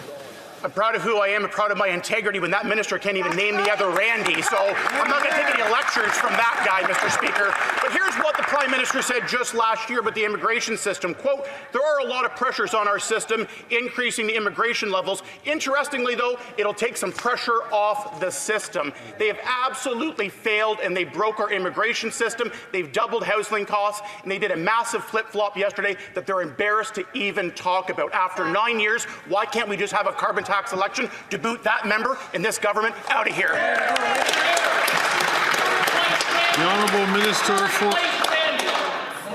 The honourable member for Employment and Workforce Development. Where's that member's voice and the members of the Conservatives when queer refugees are struggling to come to the country? I'll tell you, they are nowhere to be found. Where is that member sticking up for trans kids when we have Canadian Pride Caucus meetings? Not to be found. Neither is the MP for Thornhill. Mr. Speaker, they try to wrap themselves in the rainbow flag when it's convenient to get Conservative votes. They are simply not truthful with Canadians. They are not truthful with the queer community. Do you hear the heckling, Mr. Speaker? They can't handle it when we punch. They can't handle it when we stick up for the queer community. They do not stick up for the 2S LGBT community. We do. We're Liberals. We're the government. We've got kids' backs. Let's see what happens moving forward. Canadians want an election. 70% of us, they say, do anyways. That's what the polls say. My name's Aaron. This is Canadian Looney. Like, subscribe, share, get notified, all those fun things. We're covering Canadian federal politics, showing you what we're learning every day. That's it. Like, subscribe, share, get notified, all those fun things. Please leave a comment. Love the comments. Thanks for watching this video. We'll check you out in the next one. I call this meeting to order. So welcome to meeting 125 of the House of Commons Standing Committee on Public Safety and National Security. Today's meeting is taking place in a hybrid format. I would like to remind participants of the following points. And please wait until I recognize you by name. Before speaking, all comments should be addressed to the chair. Members, please raise your hand if you wish to speak, whether participating in person or via Zoom. The clerk and I will...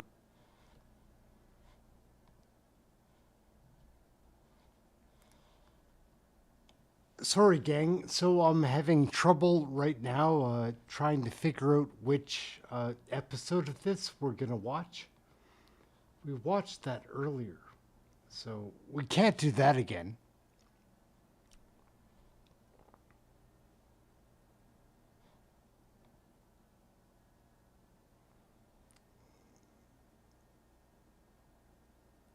We'll get there. Good afternoon, everyone. Just wanted to call this meeting to order.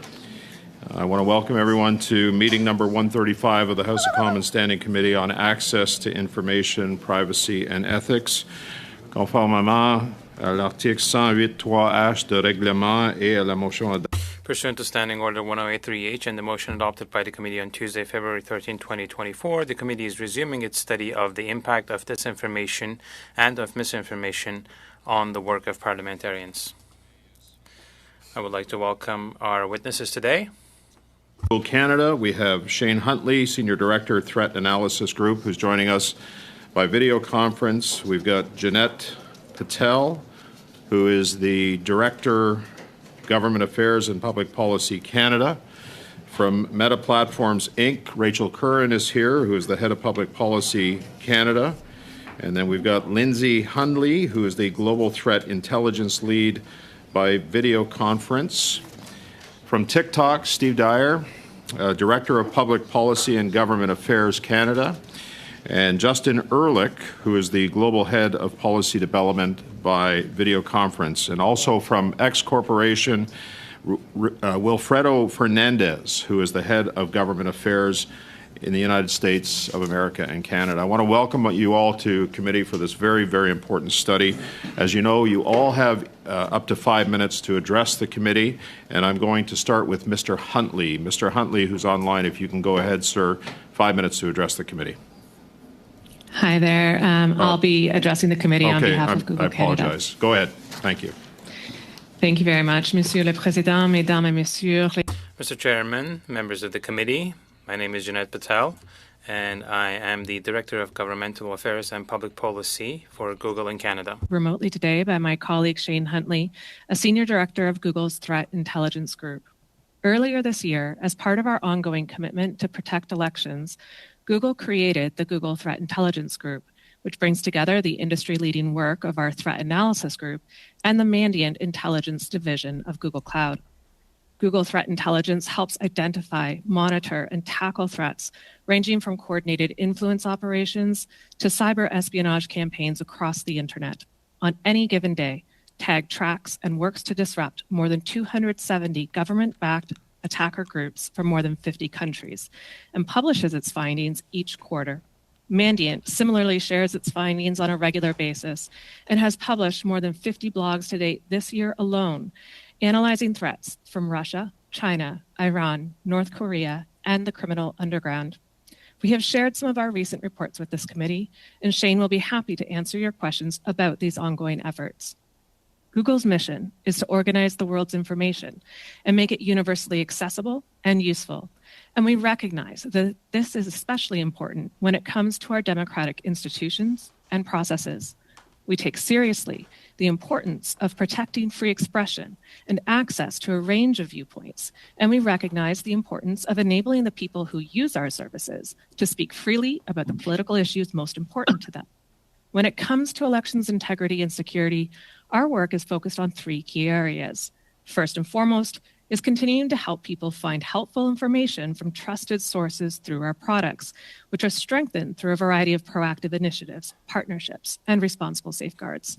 Beyond designing our systems to return high-quality information, we also build information literacy features into Google Search that help people evaluate and verify information, whether it's something they saw on social media or heard in conversations with family or friends. For example, our About This Image feature in Search helps people assess the credibility and context of images they see online by identifying an image's history and how it has been used and described on other web pages, as well as identifying similar images. We also continue to invest in state-of-the-art capabilities to identify AI-generated content.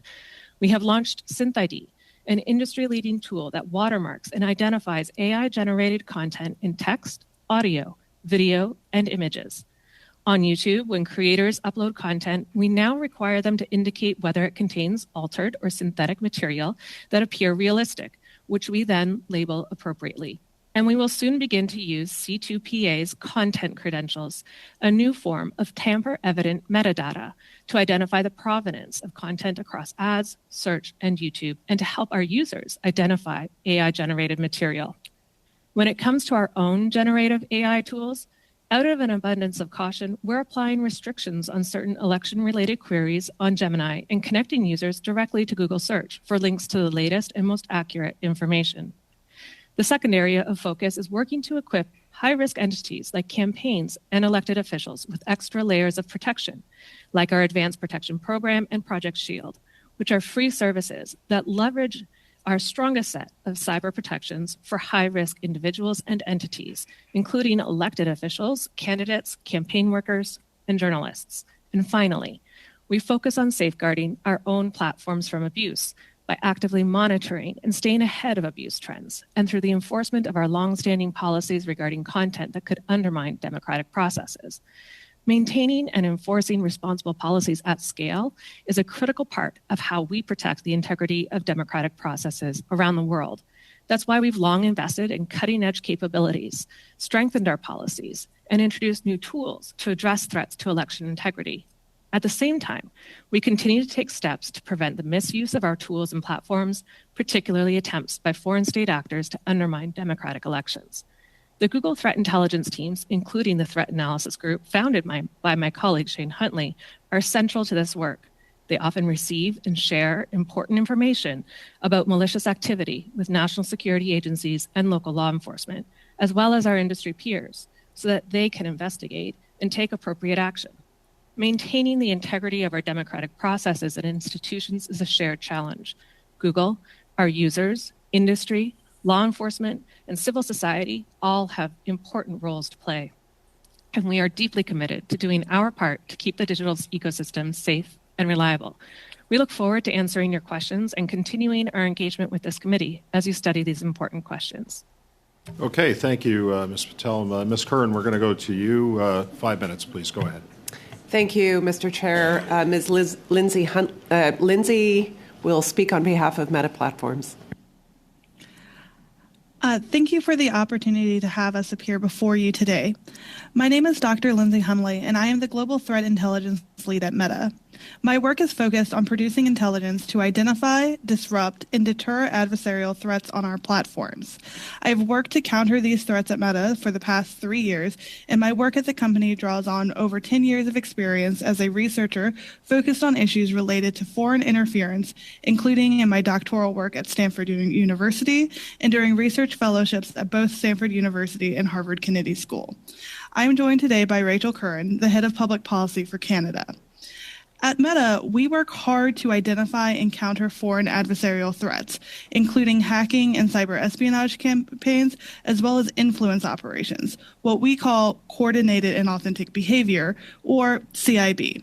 Meta defines CIB as any coordinated effort to manipulate public debate for a strategic goal, in which fake accounts are central to the operation.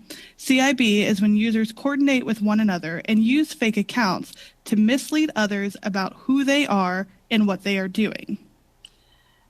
At Meta, we believe that authenticity is a cornerstone of our community. Our community standards prohibit inauthentic behavior, including by users who seek to misrepresent themselves, use fake accounts, or artificially boost the popularity of content. This policy is intended to protect the security of user accounts and our services and create a space where people can trust the people and communities that they interact with on our platforms. But we also know that threat actors are working to interfere with and manipulate public debate. They try to exploit societal divisions, promote fraud, influence elections, and target authentic social engagement. Stopping these bad actors is one of our highest priorities, and that is why we've invested significantly in people and technology to combat inauthentic behavior at scale. The security teams at Meta have developed policies, automated detection tools, and enforcement frameworks to tackle deceptive campaigns, both foreign and domestic. These investments in technology have enabled us to stop millions of attempts to create fake accounts every day and to detect and remove millions more, often within minutes after creation.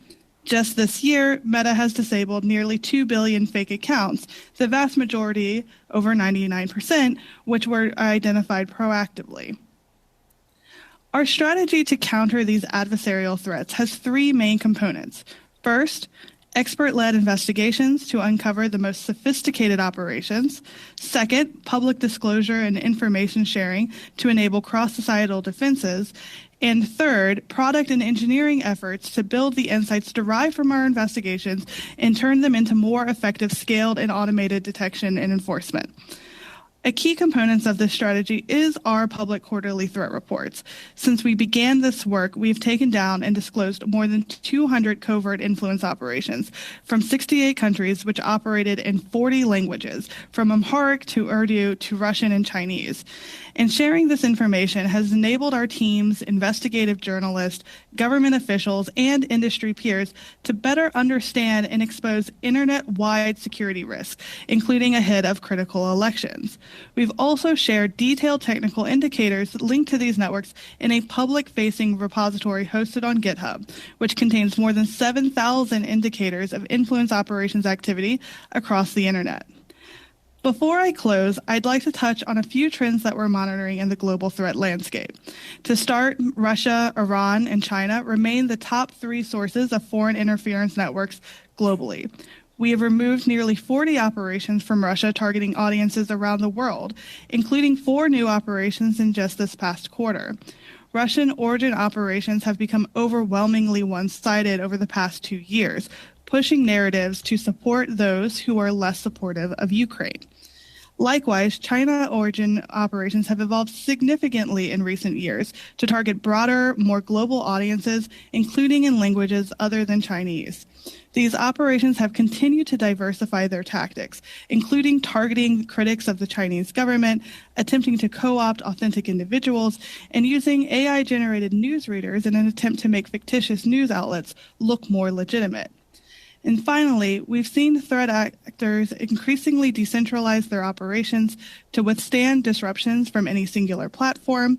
We've seen them outsource their deceptive campaigns increasingly to private firms, and we are also seeing them leverage generative AI technologies to produce higher volumes of original content at scale, though their abuse of these technologies has not impeded our ability to detect and remove these operations. And I would be happy to discuss any of these trends in more detail. I want to close by saying that countering foreign influence operations is a whole of society effort, which is why we engage with our industry peers, independent researchers, journalists, government, and law enforcement. So thank you so much for your focus on this work, and we look forward to answering your questions. Okay, thank you, Ms. Hundley. Next, we're going to go to Mr. Dyer. Mr. Dyer, you have up to 5 minutes to address the committee, sir. Go ahead. Good afternoon, Mr. Chair and committee members. My name is Steve Dyer, and I'm the Director of Public Policy and Government Affairs for TikTok Canada. I'm joined today by my colleague, Justin Ehrlich, the Global Head of Policy Development for TikTok's Trust and Safety team, and he's joining virtually from California. Thank you for the invitation to return to your committee today to speak about the important issue of protecting Canadians from disinformation.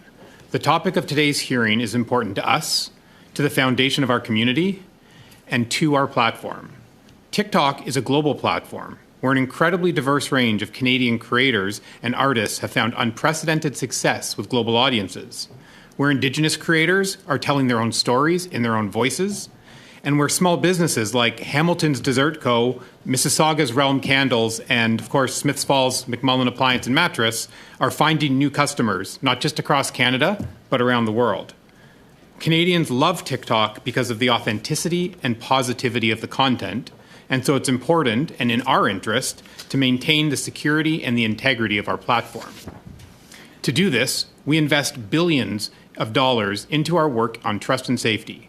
This includes advanced automated moderation and security technologies and thousands of safety and security experts around the world, including content moderators here in Canada. We also employ local policy experts who help ensure the application of our policies consider the nuances of local laws and culture. When it comes to mis- and disinformation, TikTok takes an objective and robust approach. To start, our community guidelines prohibit misinformation that may cause significant harm to individuals or society, regardless of intent. To help counter mis- and disinformation, we work with 19 independent fact-checking organizations to enforce our policies against this content. In addition, we invest in elevating reliable sources of information during elections, during unfolding events, and on topics of health and well-being. We relentlessly pursue and remove accounts that break our deceptive behavior rules, including covert influence operations. We run highly technical investigations to identify and disrupt these operations on an ongoing basis. We have removed thousands of accounts belonging to dozens of networks operating from locations around the world, and we regularly report on these removals in our publicly available Transparency Center. Addressing disinformation is an industry-wide challenge that requires a collaborative approach and collective action, including both platforms and government. At the heart of this collaboration lies transparency and accountability, which we believe are essential to fostering trust. We're committed to leading the way when it comes to being transparent in how we operate, moderate and recommend content, empower users, and secure our platform. As part of this commitment, TikTok regularly publishes transparency reports to provide visibility into how we uphold our community guidelines. how we respond to law enforcement requests for information or government requests for content removals, and attempts at covert influence operations that we have disrupted on our platform. Our commitment to transparency is also guiding our work with Canadian officials, including in the National Security Review of TikTok under the Investment Canada Act. We have been working with officials to ensure they understand how our platform operates, including how we protect Canadians' user data and defend against things like disinformation and foreign interference. As part of this process, last year we offered Canadian officials the opportunity to review and analyze TikTok's source code and algorithm. While the government has not yet taken us up on this opportunity, we are hopeful that they will do so, and we will continue to work collaboratively with the government in the best interest of Canadians. Such collaboration will be critical as we approach the next federal election. In 2021, TikTok worked with Elections Canada to build an in-app hub that provided authenticated information on when, where, and how to vote. That year, we were also the only new platform to sign on to the PCO's Canada Declaration on Electoral Integrity Online. As we approach the next election, we will be building upon these efforts and leveraging learnings and best practices from other elections taking place around the world, including in the US. Finally, I'd be remiss not to mention that today's meeting is taking place during Media Literacy Week, which is an annual event promoting digital media literacy across Canada. Also, yesterday was Digital Citizen Day, which is a day that encourages Canadians to engage and share responsibly online. Education plays a critical role in empowering Canadians to be safe online and build resilience against mis- and disinformation. In Canada, these events are led by Media Smarts, a Canadian nonprofit and a global leader in this space whose work TikTok is very proud to support. We look forward to sharing more with you about how we are addressing these important issues, and thank you again for the invitation to speak with the committee today. Okay, thank you, Mr. Daer. We're going to go to X now. Mr. Fernandez, you have 5 minutes to address the committee. Go ahead, please. Chairman Broussard, Vice Chairs Fisher and Villemure, and members of the committee, thank you for the opportunity to be with you here today. It's an honor. My name is Wilfredo Fernandez, and I have the pleasure of leading government affairs and public policy at X in the U.S. and Canada. We know that X is a critical platform in the public debate around elections. Through September of this year, there have been over 850 billion impressions, 79 billion video views, and 4 billion posts related to politics globally. We are proud that our platform powers democratic discourse around the world, and for us, authenticity, accuracy, and safety are fundamental to our approach to elections.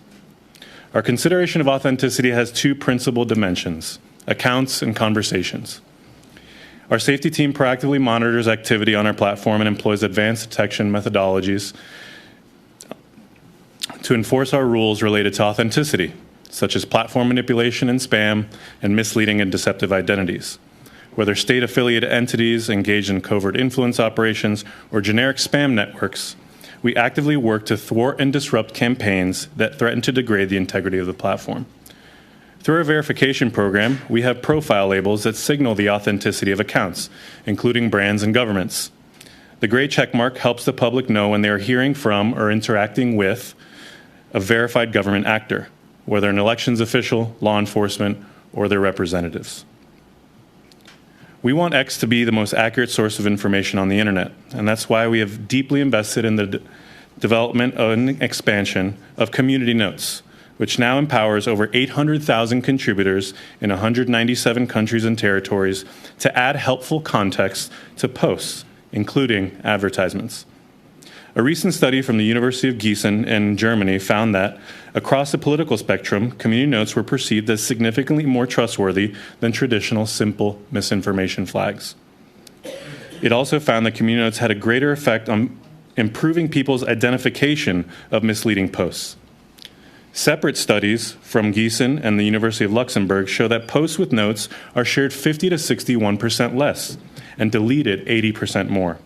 We'd be happy to submit these studies for the record. Deepfakes, shallow fakes, AI-generated photos, out-of-context media, and similar content are a source of public concern. This past year, we put a new superpower into contributors' hands, allowing them to write notes that are automatically shown on posts with matching media. To give you a sense of the multiplying effect this has, the around 6,800 media notes that have been written are now showing on over 540,000 posts and have been seen nearly 2 billion times. We've also introduced, by popular demand, the ability for anyone to request a community note. With enough requests, top contributors will be alerted and can propose notes. For everyone on X, it's a way to help. For contributors, it's a way to see where help is needed. Posts with a community note are also demonetized. We strongly believe that freedom of speech and safety can and must coexist, and the election context brings a diverse set of challenges covering abuse and harassment, violent content, deceptive identities and impersonation, violent entities, hateful conduct, synthetic and manipulated media, and misleading information about how to participate and vote. At X, every year is an election year, and our policies and procedures are constantly being revised to address evolving threats, adversarial practices, and malicious actors. For us, planning begins well in advance of these elections. All relevant working groups internally collaborate to lend their expertise and experience in planning and to participate in enforcing these rules before, during, and after elections. We continue to invest in our team and our technology to strengthen our capabilities.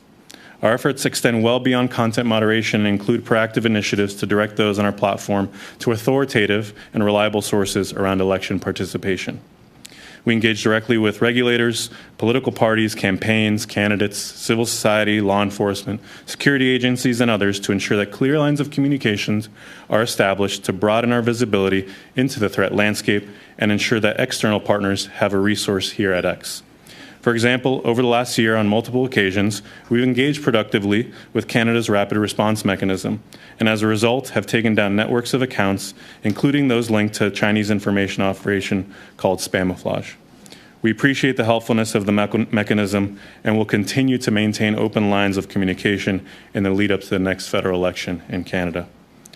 Thank you again for the opportunity to be with you today and look forward to any questions you may have. Okay, thank you, Mr. Fernandez, and thank you to all our witnesses for their opening statement. Members of the committee, we are fortunate that we have all four of the major players on social media here today, which poses its own problems, and that is I'm going to ask every member to direct their questions specifically to an individual. Okay, that'll save us some time in guessing who's going to answer. The other thing that I want to get your, it's been common practice at this committee that we reset after the first set of questions to allow Mr. Villemure and Mr. Green the opportunity to establish those 6-minute questions in those second round. Is it the will of the committee to do that? Yep. Okay, thank you. So we're going to start 6 minutes of questions. Mr. Cooper, you have the floor. Go ahead, sir. Thank you, Mr. Chair. Thank you to the witnesses. I'll start with Mr. Fernandez. Which foreign state is the most active in spreading or attempting to spread disinformation in Canada on your platform? So from our experience over the past year, the Spamouflage campaign, which is linked to China, has been the most active. Now, speaking of Spamouflage campaign, that was detected by the Rapid Response Mechanism, or at least it was reported on by the Rapid Response Mechanism at Global Affairs, that involved a campaign that began in late August and intensified into, I believe, October of last year, in which it targeted dozens of MPs by falsely accusing these MPs of various ethical and criminal violations. Is that correct? That's what you're referring to? Yeah, so over the last year, we've taken down about 60,000 accounts linked to the Spamouflage operations. About 9,500 of those came from escalations from the Rapid Response Mechanism. 9,000 that the Rapid Response Mechanism brought to X's attention? That's correct. Okay. And maybe I will turn to Meta now to maybe address the Spamouflage campaign, because Facebook was also used, and perhaps you could elaborate on the steps that you've taken and Facebook's or Meta's interactions with the Rapid Response Mechanism. Yeah, absolutely. I'll turn to my colleague, Dr. Hunley, to speak more about this. Yes, of course. So we've been enforcing against spamouflage since 2019. Last year, we did a really large enforcement under our coordinated inauthentic behavior policy. Spamouflage is a long-running cross-internet operation with global targeting. We've removed thousands of accounts and pages after we were able to kind of connect different clusters of activity together as part of a single operation, and we're able to attribute that operation to individuals associated with Chinese law enforcement. We've identified over 50 platforms and forums that spamouflage has used, including Facebook, Instagram, X, YouTube, TikTok, Reddit, Pinterest, Medium, Blogspot, LiveJournal, VidConque, Vimeo, and dozens of other smaller platforms and forums. So like many other China origin operations, we have not found evidence of spamouflage getting significant, substantial engagement among authentic communities on our surfaces. We have seen targeting, as it is a global operation, so we have in fact seen targeting of audiences in Canada. As part of this targeting, researchers as the Australian Strategic Policy Institute, for instance, have described the operation's use of generative AI audio and doctored YouTube videos that was shared on other platforms with zero or minimal engagement from real users. We've engaged a couple of times with the rapid response mechanism, including just yesterday about spamouflage activity, and I'm happy to report in that instance that they were found that we had been able to proactively remove the vast majority of activity that they were tracking. Yeah, and just going back to the specific spamouflage campaign that I referenced that occurred last year, specifically targeting MPs, what was the scale of that campaign using the Facebook platform, and what was the response from the rapid response mechanism vis-a-vis Facebook? Yeah, so unfortunately, I cannot give you direct specific numbers on like the scale of that one specific campaign, again, because spamouflage is consistent of thousands upon thousands of accounts, and they kind of drop in and out of different campaigns overall. That being said, when we engaged with the rapid response mechanism, we had already been tracking a lot of the activity that they had shared with us and had removed a lot of it, although, of course, information sharing from government partners like these is really helpful for identifying anything that does get past our automated detection systems. Okay. On a different note, but to Meta, it was revealed at the public inquiry that during the 2019 election, the Prime Minister's Department, the PCO, asked Facebook to remove a Buffalo Chronicle article on Justin Trudeau on the basis that it contained disinformation and risked threatening the integrity of the election. In response, Facebook removed the post. Was Facebook contacted by the Prime Minister's Department in the 2021 election with any request to take down Beijing-directed disinformation targeting now former Conservative Member of Parliament Kenny Chiu? I'm not aware of any of those requests, but this is something that we can check with our internal teams and get back to you on. Now established that it's now been established that during the 2021 election, the Beijing regime launched a sophisticated disinformation campaign using various social media platforms with the goal of defeating certain Conservative candidates and re-electing Justin Trudeau. Was Facebook contacted by the Prime Minister's Department to take down disinformation about then Conservative leader Erin O'Toole? I can chime in here, Dr. Hunley, and you should comment as well. To my knowledge, we were not contacted by anyone in the Privy Council office or Global Affairs. And that related as well to more broadly the disinformation campaign directed by Beijing targeting Conservatives. Quick response, please. Yes, that's correct. Okay. Thank you, Mr. Cooper. And just for the sake of the witnesses as well, we're limited time for questions and answers, so don't take any offense if any of the members retake their time or reclaim their time from you in the middle of a response. I just want to make that clear. Ms. Khalid, you have 6 minutes. Go ahead. Thank you very much, Chair. And my questions are directed to Mr. Fernandez, who's representing X today. I appreciate you providing statistics in your opening remarks today. Here's another one. A 2021 study found that in 5 G7 countries, Twitter had, quote, statistically significant difference favoring the political right wing. The study found that Canada had the largest discrepancy between the right and left, with Liberals having an amplification of 43% compared to 167% for Conservatives. Why does X favor right-wing politicians? So our mission, our operations, our ethos are politically agnostic. Our algorithms actually don't factor in political sentiment and how they recommend content. So I will ask you, does X provide financial support to any conservative or right-wing politicians in Canada? No, X does not engage in any political giving anywhere in the world.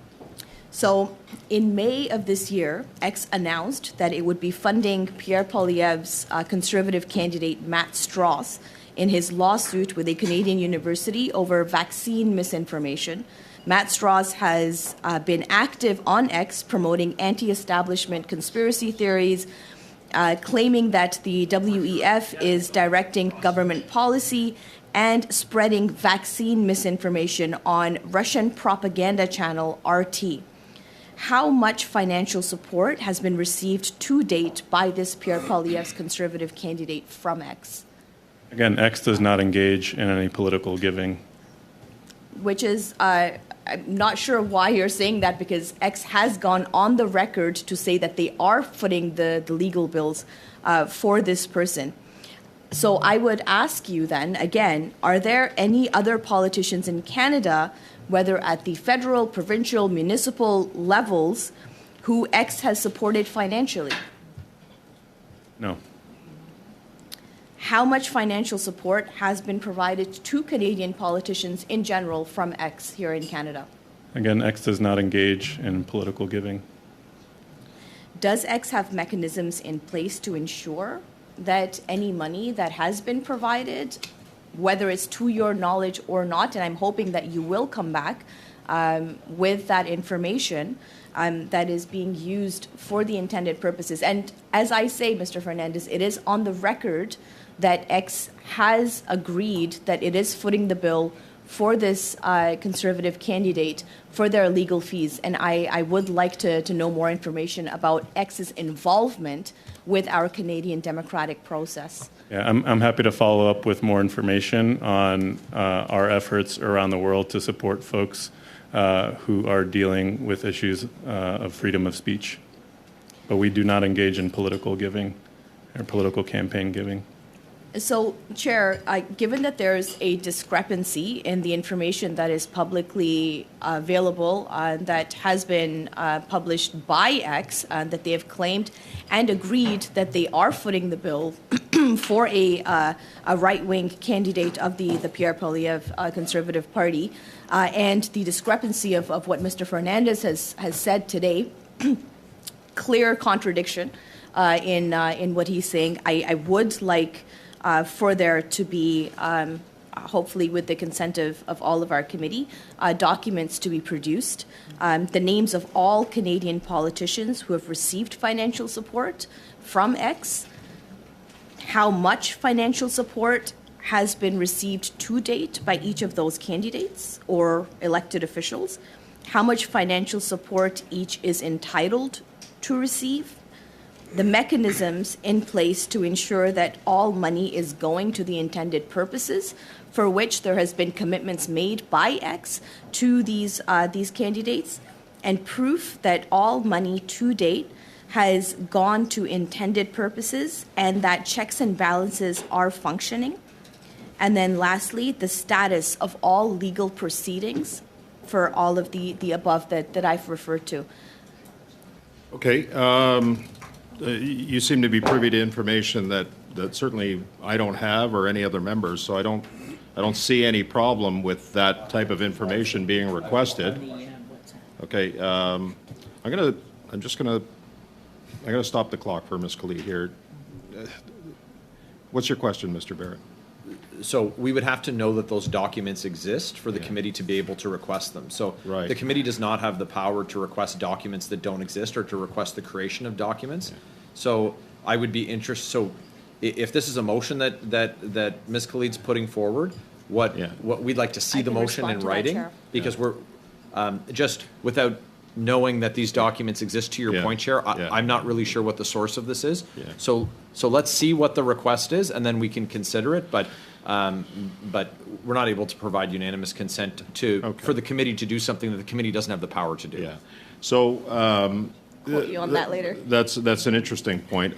Can we deal with this later? No, Chair, I do want to make a point here because I feel that... I'm starting your clock again then because you're making a point. Absolutely. Okay, sure, go ahead. And to respond to Mr. Barrett's concerns, I will read a tweet from X on May 3rd of 2024 where it says, X is proud to fund a lawsuit filed by Dr. Matthew Strauss, an Ontario critical care physician and professor, against his former employer, Queen's University, after Dr. Strauss argued against wide COVID lockdowns and mandates on his X account.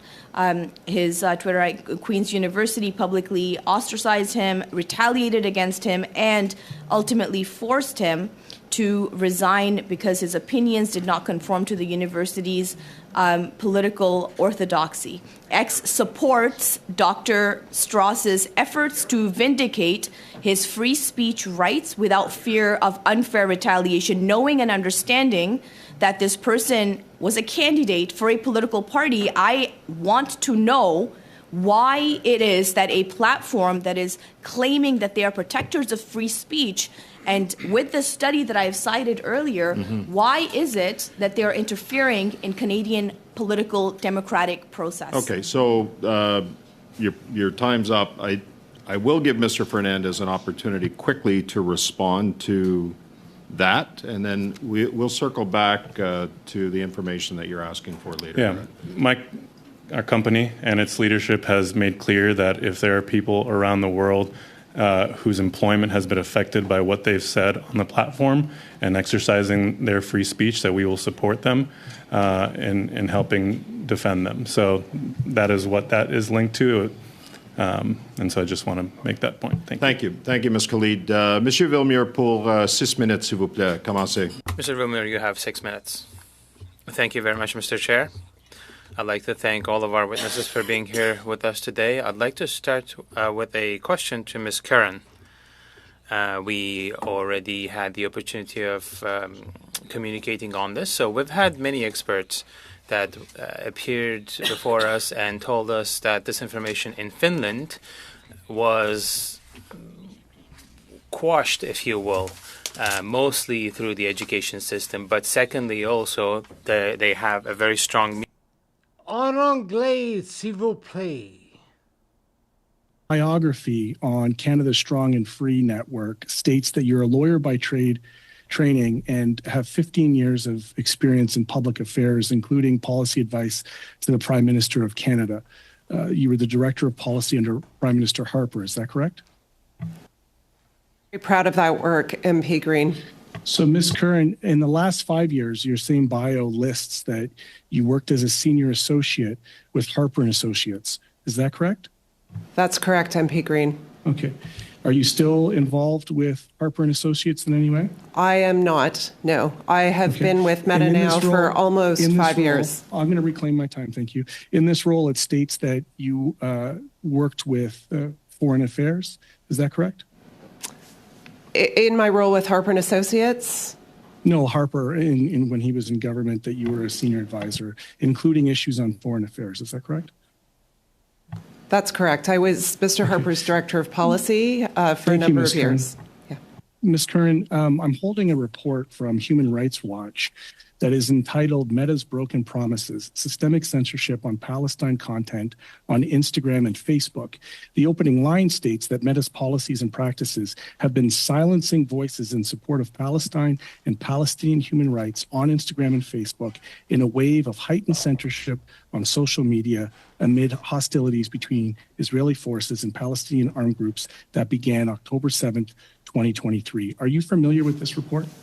I'm not familiar with that report, MP I'll Green. continue to read from it that it reviewed over 1,000 cases that involved what they consider to be peaceful content in support of Palestine that was censored or otherwise unduly suppressed, while one case involved the removal of content that was in support of Israel. So essentially 1,049 cases of Palestinian suppression, one case in support of Israel. Human Rights Watch found that censorship of content related to Palestine on Instagram and Facebook was systemic and global, and Meta's inconsistent enforcement of its own policies led to erroneous removal of content about Palestine. In fact, I believe your Meta publicly apologized. They had received some recommendations. It included patterns of undue censorship, removal of posts, stories, and comments, suspension or permanent disabling of accounts, restriction on the ability to engage with content, so shadow banning, restrictions on the ability to follow or tag. And in response to that, it appears that Meta took responsibility, publicly apologized, and then had what was a business social responsibility, which was they commissioned an independent entity to investigate this. And it did come back with findings that appear to have had adverse human rights impacts on the rights of Palestinian users. So what has Meta done since to ensure that Meta's practices don't unduly or harm the basic freedom of expression for people posting about the question of Palestine? Yeah, thank you for that question. It's a really important one. Look, since the terrorist attacks by Hamas last October and Israel's response in Gaza, expert teams from across our company have been working around the clock to monitor our platforms while protecting people's ability to use our apps to shed light on important developments happening on the ground. We quickly established a special... Well, look, do you want to hear the answer, MP Green, or do you want to posture politically? I want to talk about something. I want to talk about something positive. I want to give you an opportunity. Well, I'm happy to answer your question. It's my time, Ms. Curran. It's my time. Thank you. Mr. Green, go ahead. I'm going to reference a New York Times article by Sharina Franken, who it states that Israel secretly targeted U.S. lawmakers with. I mostly think that Matt Green here is a pansy, but he's taken a stand right here. It would seem. Yeah, he's probably a pansy. Influence campaign on the Gaza war. This was actually a campaign that Meta did uncover. And so I want to give you the opportunity to talk a little bit about this. It began in October. It remains actually active on X. And at its peak, it used hundreds of fake accounts on Facebook and Instagram to post pro-Israel statements. The accounts focused on U.S. lawmakers, particularly those who were Black and Democrat. I take a specific interest in that, such as representatives like Hakeem Jeffers.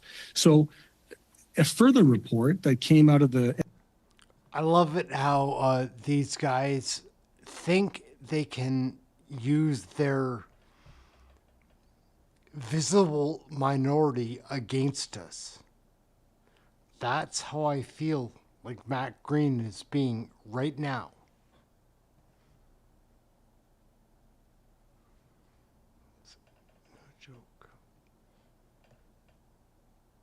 NBC News says that Meta and OpenAI said that they disrupted influence operations linked to an Israeli company. Your tech company announced the day that Project Stoic, which was a political marketing and business intelligence firm based in Tel Aviv, used their products nefariously to manipulate various political conversations online.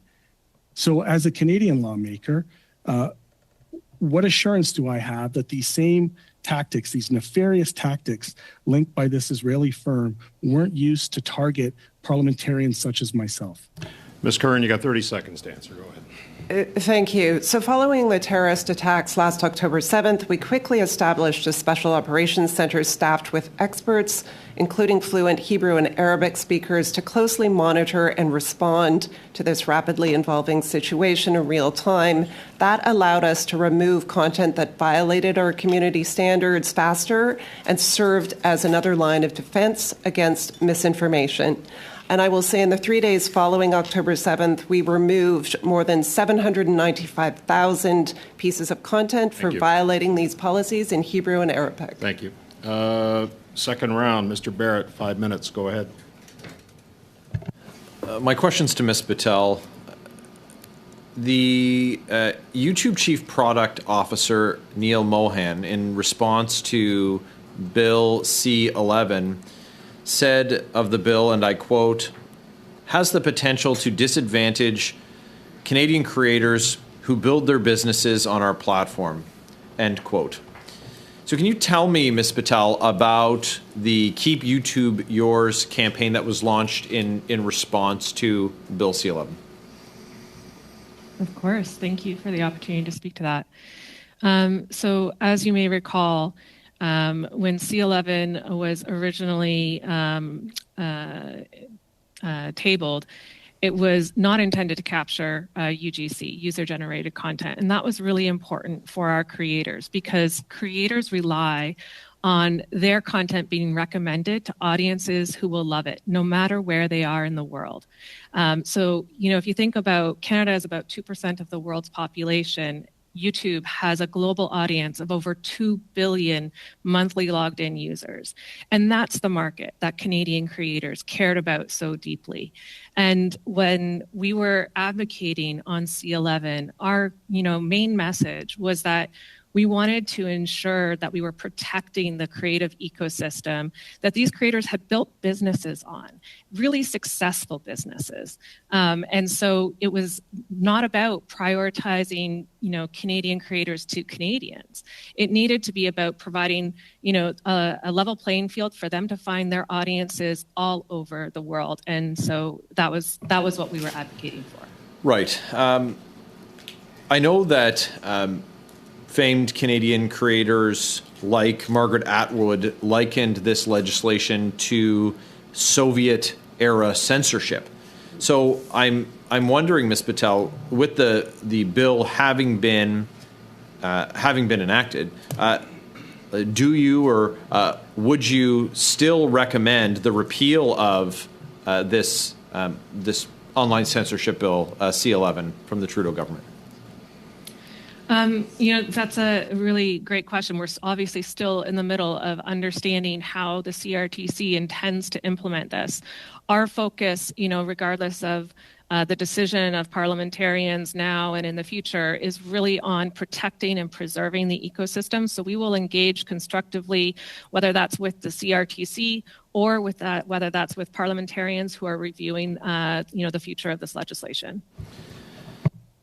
So I have a question for Meta, and it's about the impact of the Online News Act and the effect that it's having on local journalism. And so I know that I've heard in my community, and I've heard from Canadians across the country that work in the news space, that when this law was passed, that in its form, they then saw their traffic that was coming to them for free from Facebook hit a wall. It dropped right off. In some cases, it caused outlets to lay off journalists. In some cases, it caused them to close. And I just and so I'm curious about if you've measured that impact. But I'd also like to know about the space that it has opened up when reputable and accredited journalists, independent journalists, that space is now being filled by other actors, and the potential for the spread of misinformation in the place of news that was previously being sought out and shared on your platform.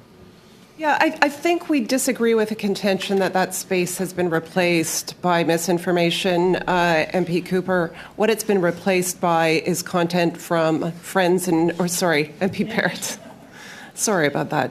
What it's been replaced by is content from our users' friends and families. It's been replaced by content from other pages that they follow, whether those are non-governmental organizations, politicians, and civic content. And in about 30 seconds, if I can just interrupt. Yeah. And what about the impact on local news? Yeah, so we signaled to the government well in advance of removing news from our platforms that this was going to be the impact. We said, look, there's going to be a disproportionately negative impact on smaller digital-first publications. We would like to avoid that. We think the value transfer flows the other way. We are providing great value to publishers. Please don't scope us into the bill so that we have to remove news. Okay, thank you. Mr. Housefather for 5, go ahead. Thank you. Thank you to all the witnesses for being here. Ms. Curran, I just have a very short question to ask you at the beginning. In your experience, Israeli companies aren't more nefarious than companies from other countries, are they? I turn to my colleague, Dr. Hundley, to answer that question.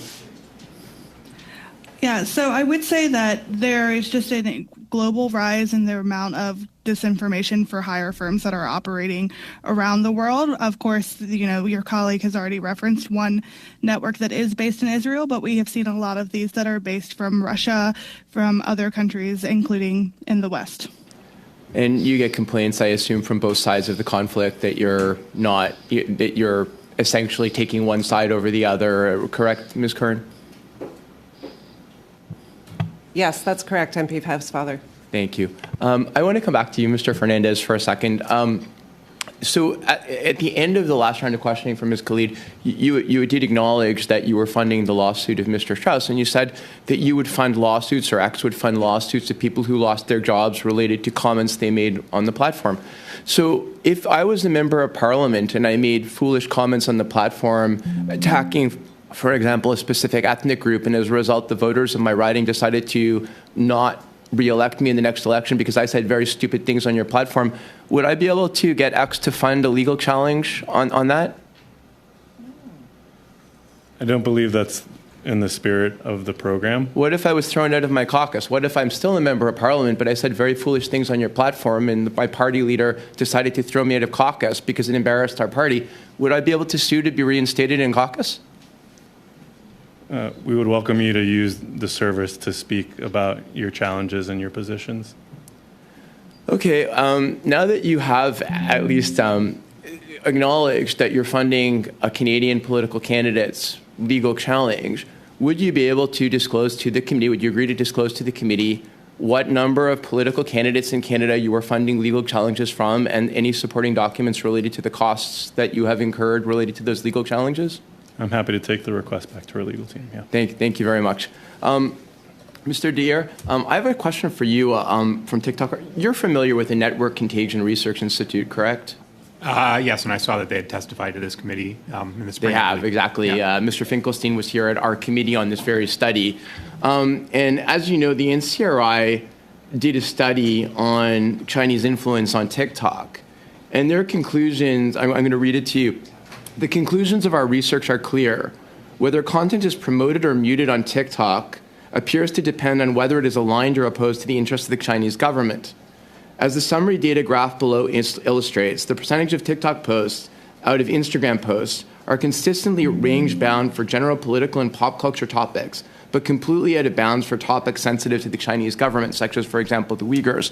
What is your response to, I read the 26 pages of the report, and it's pretty troubling. What is your response to this, the idea that TikTok is essentially muting all of the voices that are against the Chinese Communist Party? Thank you for the question, Mr. Housefather. First, I absolutely disagree with the premise of the question and with the report.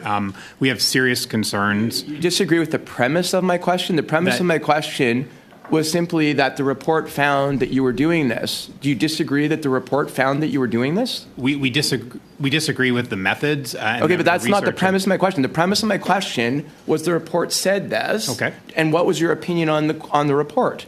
Our opinion on the report is that it used extremely flawed methods. It's misleading. There's no industry and no peer-reviewed research. Previous research done by that organization has been debunked by other outside analysts. Their method was creating fake accounts that interact with our platform in a way that normal human users would never do it. So we have serious concerns about that report and their conclusions. So the methodology of the report, as I understand it, and again, I can only understand it from what the report says is its methodology, is on November 13th, 2023, TikTok issued a letter defending itself against accusations of anti-Israel and anti-Jewish bias, which is something that I've actually been in discussions with TikTok on. And I agree that TikTok is doing its best to try to confront that. TikTok prolifically compares relative hashtags between its platforms and Instagram to buttress this argument. We have replicated TikTok's methodology that is in this letter of November 13, 2023, to assess whether anomalies exist regarding the relative representation of issues on TikTok versus Instagram. So the methodology they used in the study that you say is debunked is actually the same methodology that you used in that letter that was sent to disprove something else. Quick response, please. I'd be happy to follow up. Thanks. Some of my colleagues would be happy to meet with you as well again and explain our concerns in Thank more you. detail. That would be great. Sure. Thank you, Mr. Housefather, Mr. Daer. Monsieur Vermeer, pour 2 minutes 30 secondes, s'il vous plaît. Mr. Vermeer, for 2 minutes and 30, please. Thank you, Mr. Chair. I'm going to ask my question to Mr. Daer from TikTok. So there's an elephant in the room. There's the Chinese law that stipulates that all Chinese organizations and Chinese citizens are expected to cooperate with intelligence agencies. How does TikTok comply with this requirement? We are not a Chinese company. We have never provided information, Canadian user data, to the Chinese government. TikTok isn't available in China. We wouldn't provide that information if we were asked. Écoutez, c'est dur à croire, parce que je comprends, il y a ByteDance. Well, it's hard to really believe. I mean, there's ByteDance, there is the structural organization, different companies, but TikTok is available in many countries and banned in some countries too. There are reasons for that. TikTok is seen as a threat to security. TikTok takes part in manipulating people's spirits, people's mindsets, if you will. So I find this hard to believe. How could you reassure me? I think you just have to look at our platform and the way that millions of Canadians are using it. It's really a place for creativity and joy, for learning new things. We've just recently. Pourquoi plusieurs gouvernements l'ont-ils interdit alors? Why have many governments banned it then? I focus on Canada. I can really only speak for Canada. I'd be happy to follow up if you have questions about any specific countries or regions. J'aimerais savoir pourquoi plusieurs pays, on pourrait les nommer. I would like to know why many countries, we can of course list them, and the list is long, have banned TikTok. Again, I am happy to answer questions about Canada. That's my role. That's what I'm here to talk about today. We are very proud and confident of the work that we do to protect our platform, to protect user data, Canadian user data, our moderation practices are open and transparent. As I talked about in my opening statement, we have global public community guidelines, and that's what we make our content moderation decisions based on. Merci beaucoup, Monsieur le Président. Okay, merci, Monsieur Vermeer. Mr. Green, for 2.5. Go ahead, please. Thank you very much. My first question is to Google. Is Google a signatory of the EU Code of Practice on Disinformation? Thank you for the opportunity to speak to this. Yes, I believe that Google is a signatory. Thank you. The next question is for Meta. It's the same. Is Meta a signatory to the EU Code of Practice on Disinformation? I don't know the answer to that question, but would be happy to follow up. I can add, we are. Yes. Thank you. My next question is for TikTok. TikTok, are you a signatory of the EU Code of Practice on Disinformation? I'm going to let my colleague Justin answer that. Yes, we are. The last question is the same, and it is to X. Are you a signatory to the EU Code of Practice on Disinformation? No, we are not. Why? We have a different approach, as I've laid out around community notes, a decentralized approach that puts power in users' hands to add context that they would feel would be helpful, rather than a traditional fact-checking program. Who is the chair? Who is the majority shareholder and chair of X? That's Mr. Elon Musk. And how much percentage share does he have? I don't know. I'd have to get back to you on that. 80%? Would that ring a bell, Mr. Fernandez? I'm not sure. I'd have to get back to you on that. Okay. Well, would you agree that Mr. Elon Musk is the chair, correct, of X? That's correct. He's chair, head of product, and chief technology officer. So he's also an executive officer on X. Yes, he leads our product and engineering teams. And yet you stated in previous testimony that you have no political givings with Twitter. So or X. So when Mr. Elon Musk has, as referencing an NBC News article, misleading election claims have accrued 1.2 billion views on X, new analysis says, under the nonprofit Center for Countering Digital Hate, said that his debunked claims are spread widely and don't appear to be subject to X's community notes fact-checking system. So you're not signing on to the EU code, and yet your chair has 1.2 billion views of misleading election claims. As a representative of the company, what do you have to say about that? Quickly. So no user is above community notes. In fact, he has received several, and no one at X has the ability to place or remove a community note. Okay, Mr. Caputo, you're up for 5. Go I ahead. find that very difficult to believe. I find that, in fact, impossible Sorry, to believe. Mr. Green, your time's up. Mr. Caputo, go ahead, 5 minutes. Thank you, Mr. Chair. I want to pick up where the Liberals have seemingly taken a study on misinformation and trying to spread more misinformation. What else is new with that? Mr. Fernandez, could you please take a minute to expand on the nature and role of X's legal funding program? As I've shared before, the goal of the program is to support individuals whose employers have impacted their employment as a result of things that they've said on the service. So to be clear, is the support that's provided in this case to the person, Dr. Strauss, it's related solely to employment and not political candidacy? That's correct. And in this specific case, is it related solely to his forced resignation from Queen's University? I don't have all the details of that particular case in front of me, but I'd be happy to follow up with more. Thank you.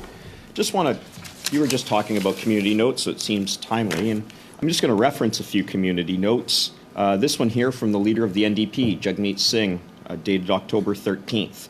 Last year, Cenovus raked in $37 billion in profits and a whopping $64 billion in 2022. There is a community note on that with a link to Yahoo Finance News.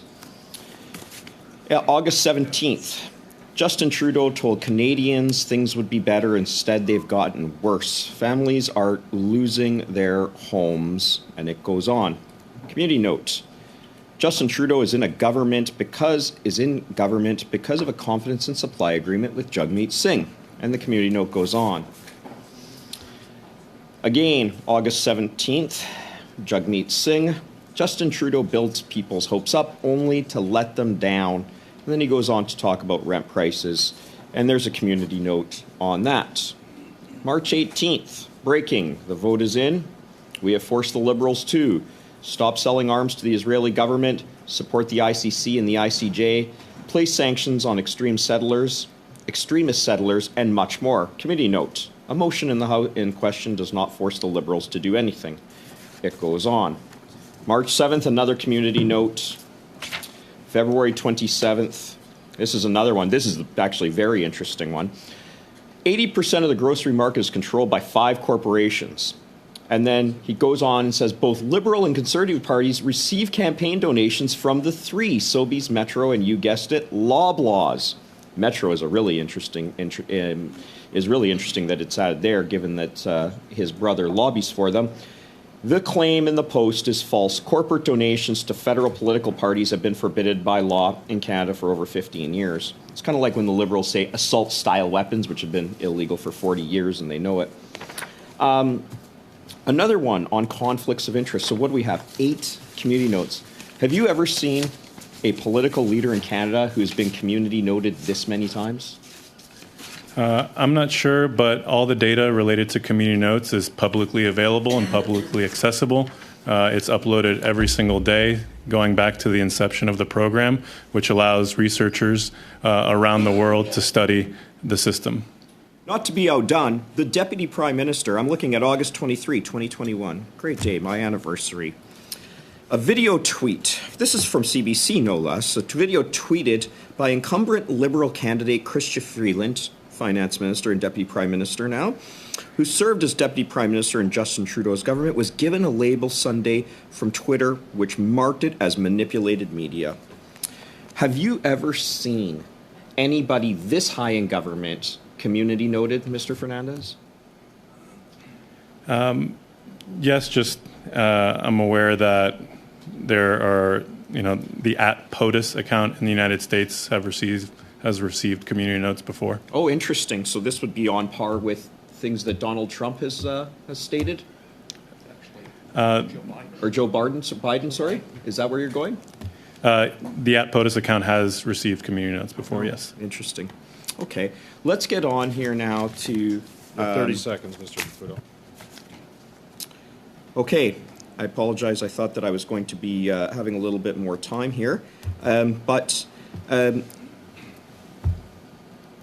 We have heard all about Russian disinformation, and this can go to Mr. Fernandez or Ms. Kern. All we hear about in Parliament is far-right Russian disinformation.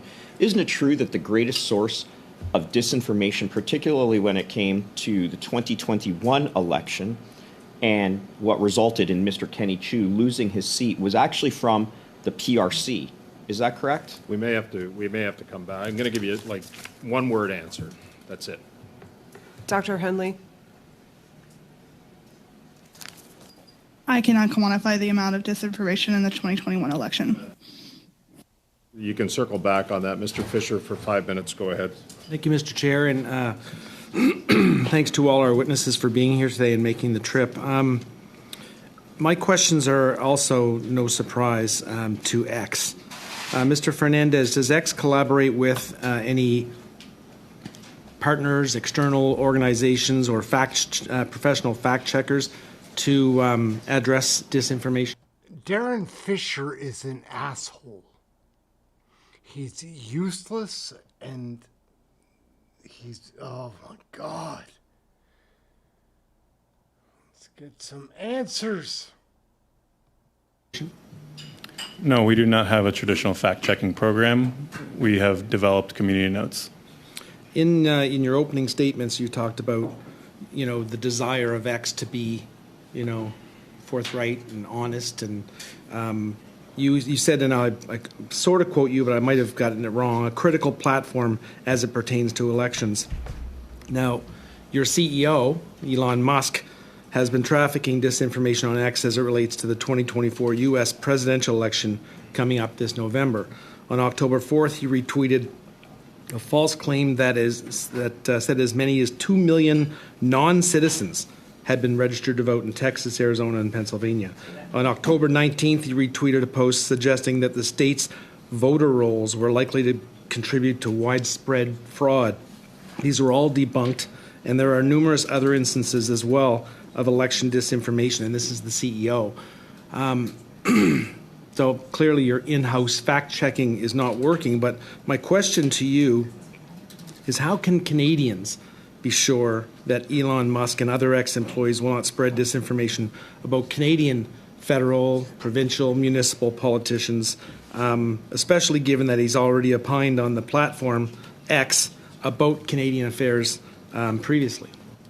So we have a particular policy called the Civic Integrity Policy around elections, and that is specifically focused on violations that may provide misleading information about how to participate in an election or try and intimidate people from voting.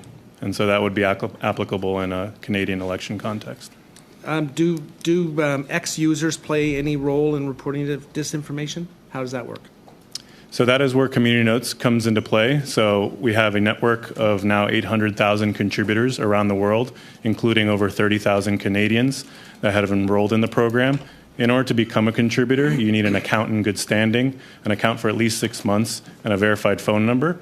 And then you apply, and we onboard folks every week in a fair and randomized process. And then they have the ability to start rating notes for their helpfulness, whether it contains a high-quality citation, whether it directly addressed the post claim, whether it's easy to understand, and whether it contains neutral or unbiased language.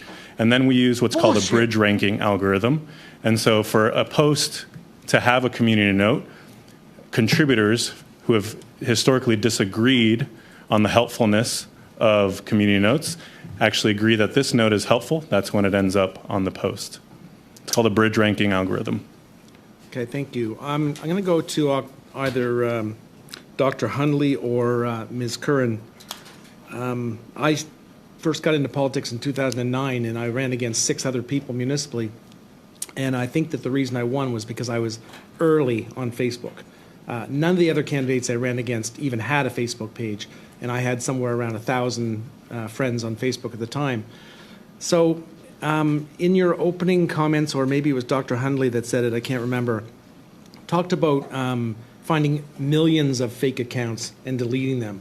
Is that a drop in the bucket?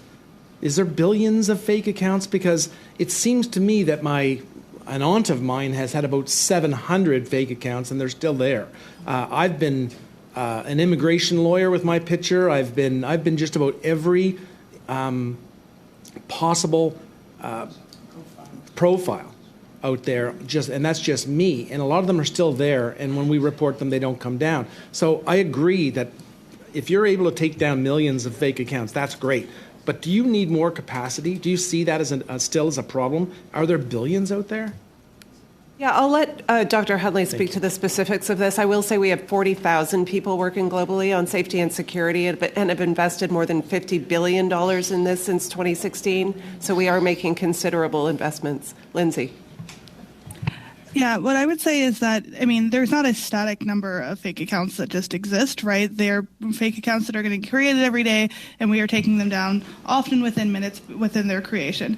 I think the thing that's important to understand is that when you're operating at the scale that we are operating at, it is hard to tell when a new account is a fake account versus a just new account that hasn't been aged. So we have to apply a lot of different levers to be able to distinguish between those. And if we're not sure, we'll put a fake account into like an identity checkpoint or a thing like that. So I don't think that this is an issue of capacity. It is just an issue of this is what it looks like when you're operating on the internet. Okay, thank you, Mr. Fisher. And I can attest to that. Just last week, I had a fake account taken down through Meta after my staff found it. And I thought it was your charm that propelled you to victory, not your 1,000 followers on Facebook page. That concludes our first round. We're going to reset for 6-minute rounds. I'm going to go with Mr. Cooper for 6. Go ahead, sir. Thank you, Mr. Chair. I'll direct my questions to Mr. Fernandez. The Trudeau government has introduced Bill C-63, known as the Online Harms Act, and it has been characterized as Orwellian by Margaret Atwood. The Atlantic has published an article in which it labeled the bill as Canada's extremist attack on free speech, and the bill has been characterized as the worst assault on free speech in modern Canadian history. Among other things contained in the bill will establish a so-called Digital Safety Commission, a massive new bureaucracy of censors that will have the power to impose penalties on any person or social media service found to have permitted what Justin Trudeau deems to be harmful content, whatever that is, penalties that will be established by the Trudeau cabinet, not Parliament. Do you have concerns about this so-called Digital Safety Commission and the effect that it will have on the free speech of Canadians online? We are monitoring the movement of this bill through the legislative process, and yes, we do have concerns about its impact on free speech in Canada. I'd ask the same Netta. Thank you for the question. We don't actually have a position on the parts of the bill that amend the Criminal Code or the Canadian Human Rights Act because they don't apply to us. The part of the bill that applies to social media platforms we have been supportive of because it requires us to remove material that is already illegal and that we already remove expeditiously. We are also supportive of C412, which is MP Rempel-Garner's response to Bill C63. We think both of those bills are good attempts to deal with harmful content online, and we look forward to working with MP Rempel-Garner and with Minister Virani on both those bills. Thank you for that. The Act provides that an order of Justin Trudeau's Orwellian censorship bureaucracy could be converted into an order of the Federal Court of Canada and therefore enforced like a court order. Mr. Fernandez, can you speak to the implications of that?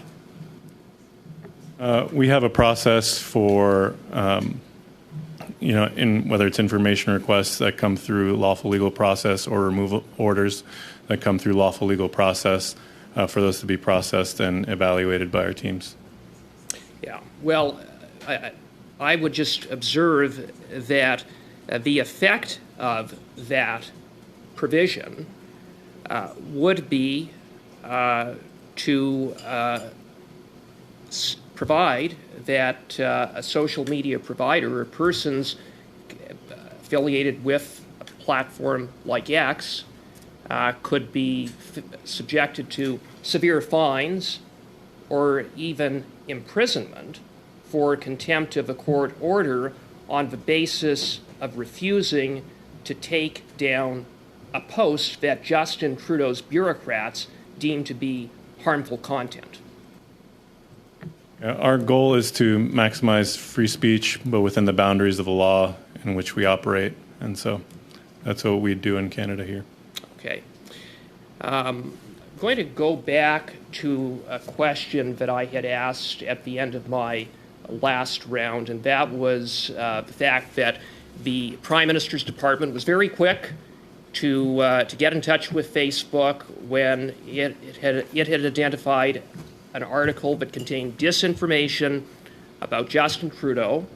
But during the 2021 election, the Prime Minister's Department, the PCO, as far as Ms. Curran was aware, made no contact with Facebook in the face of a wave of disinformation by the Beijing regime directed at Kenny Chiu and other conservative candidates to defeat them and to help re-elect Justin Trudeau. So to the other witnesses representing the other social media platforms, were you ever contacted by the Prime Minister's Department, the PCO, during the 2021 election about Beijing's disinformation efforts?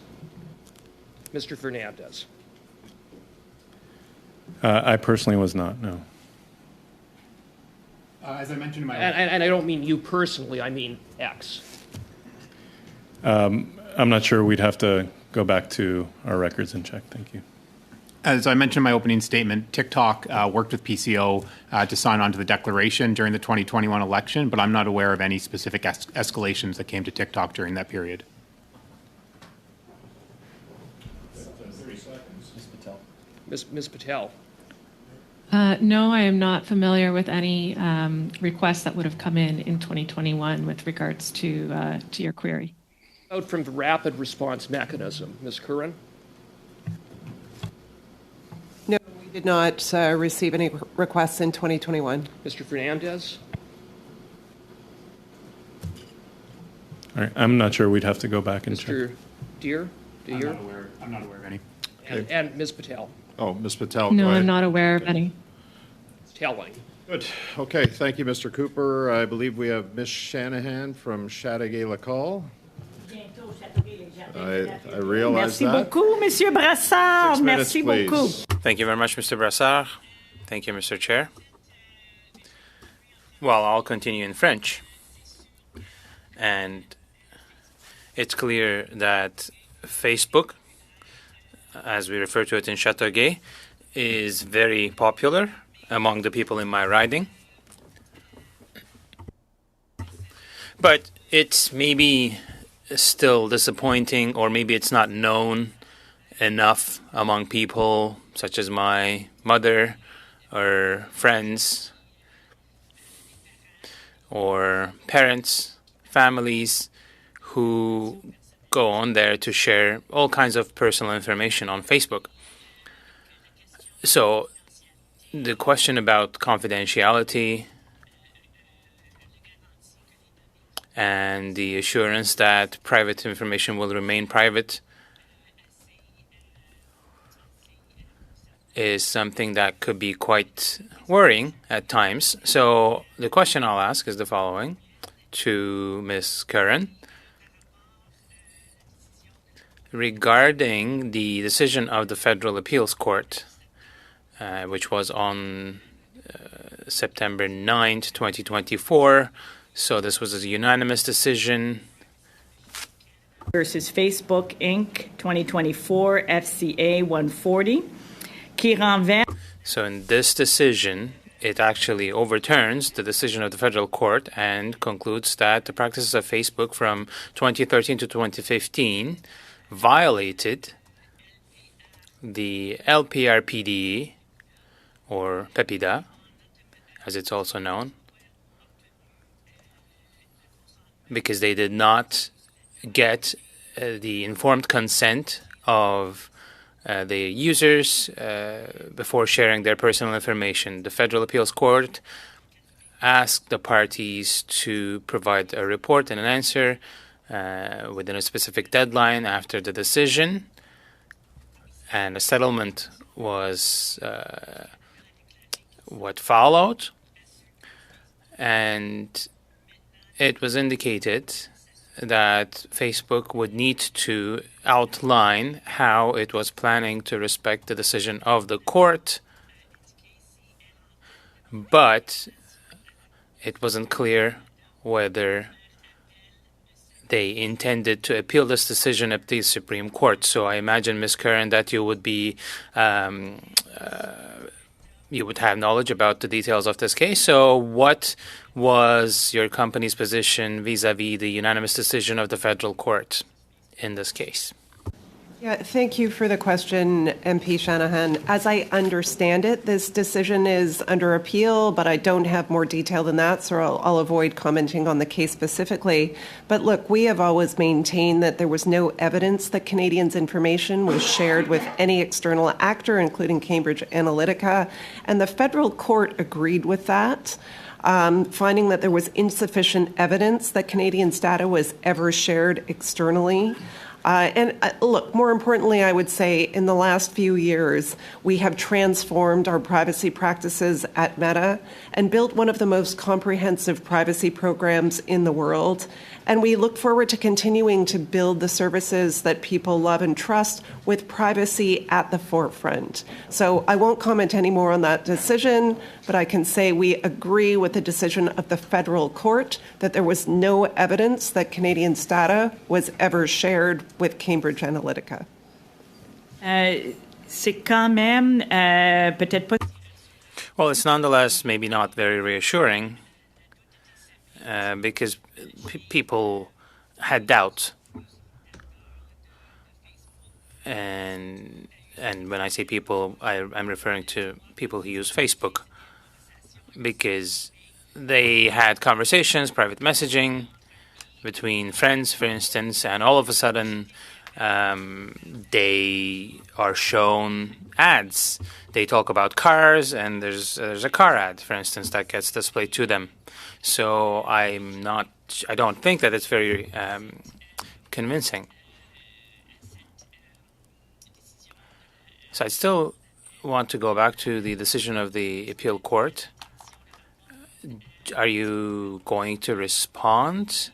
Can we at least get an idea as to what the next step will be that Meta will take in this matter? Yeah, I can't speak to the details of that particular court case. My understanding is that decision is being appealed, but I don't have more detail than that. But look, I agree with you, MP Shanahan. If people don't trust us to keep their data safe, we know they won't choose to use our products and our services. And our business uses data to connect potential customers and users with relevant and interesting content. And we can only do that if our users trust us with their data and trust us to ensure their privacy. And that's why privacy is really a core priority across our company.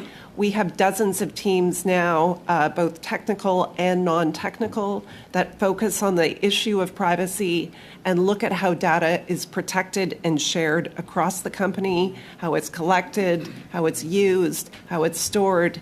So I think it's safe to say that our privacy practices have evolved significantly in the last decade.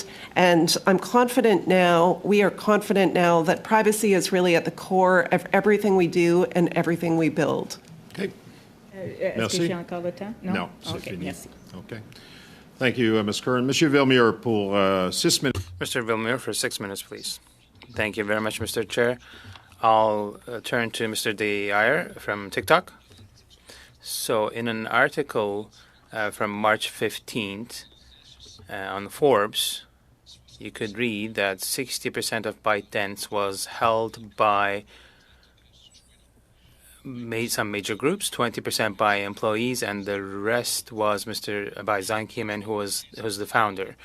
And despite him only holding 20%, he is actually holding 50% of the voting rights at ByteDance. So how is that for a connection with China?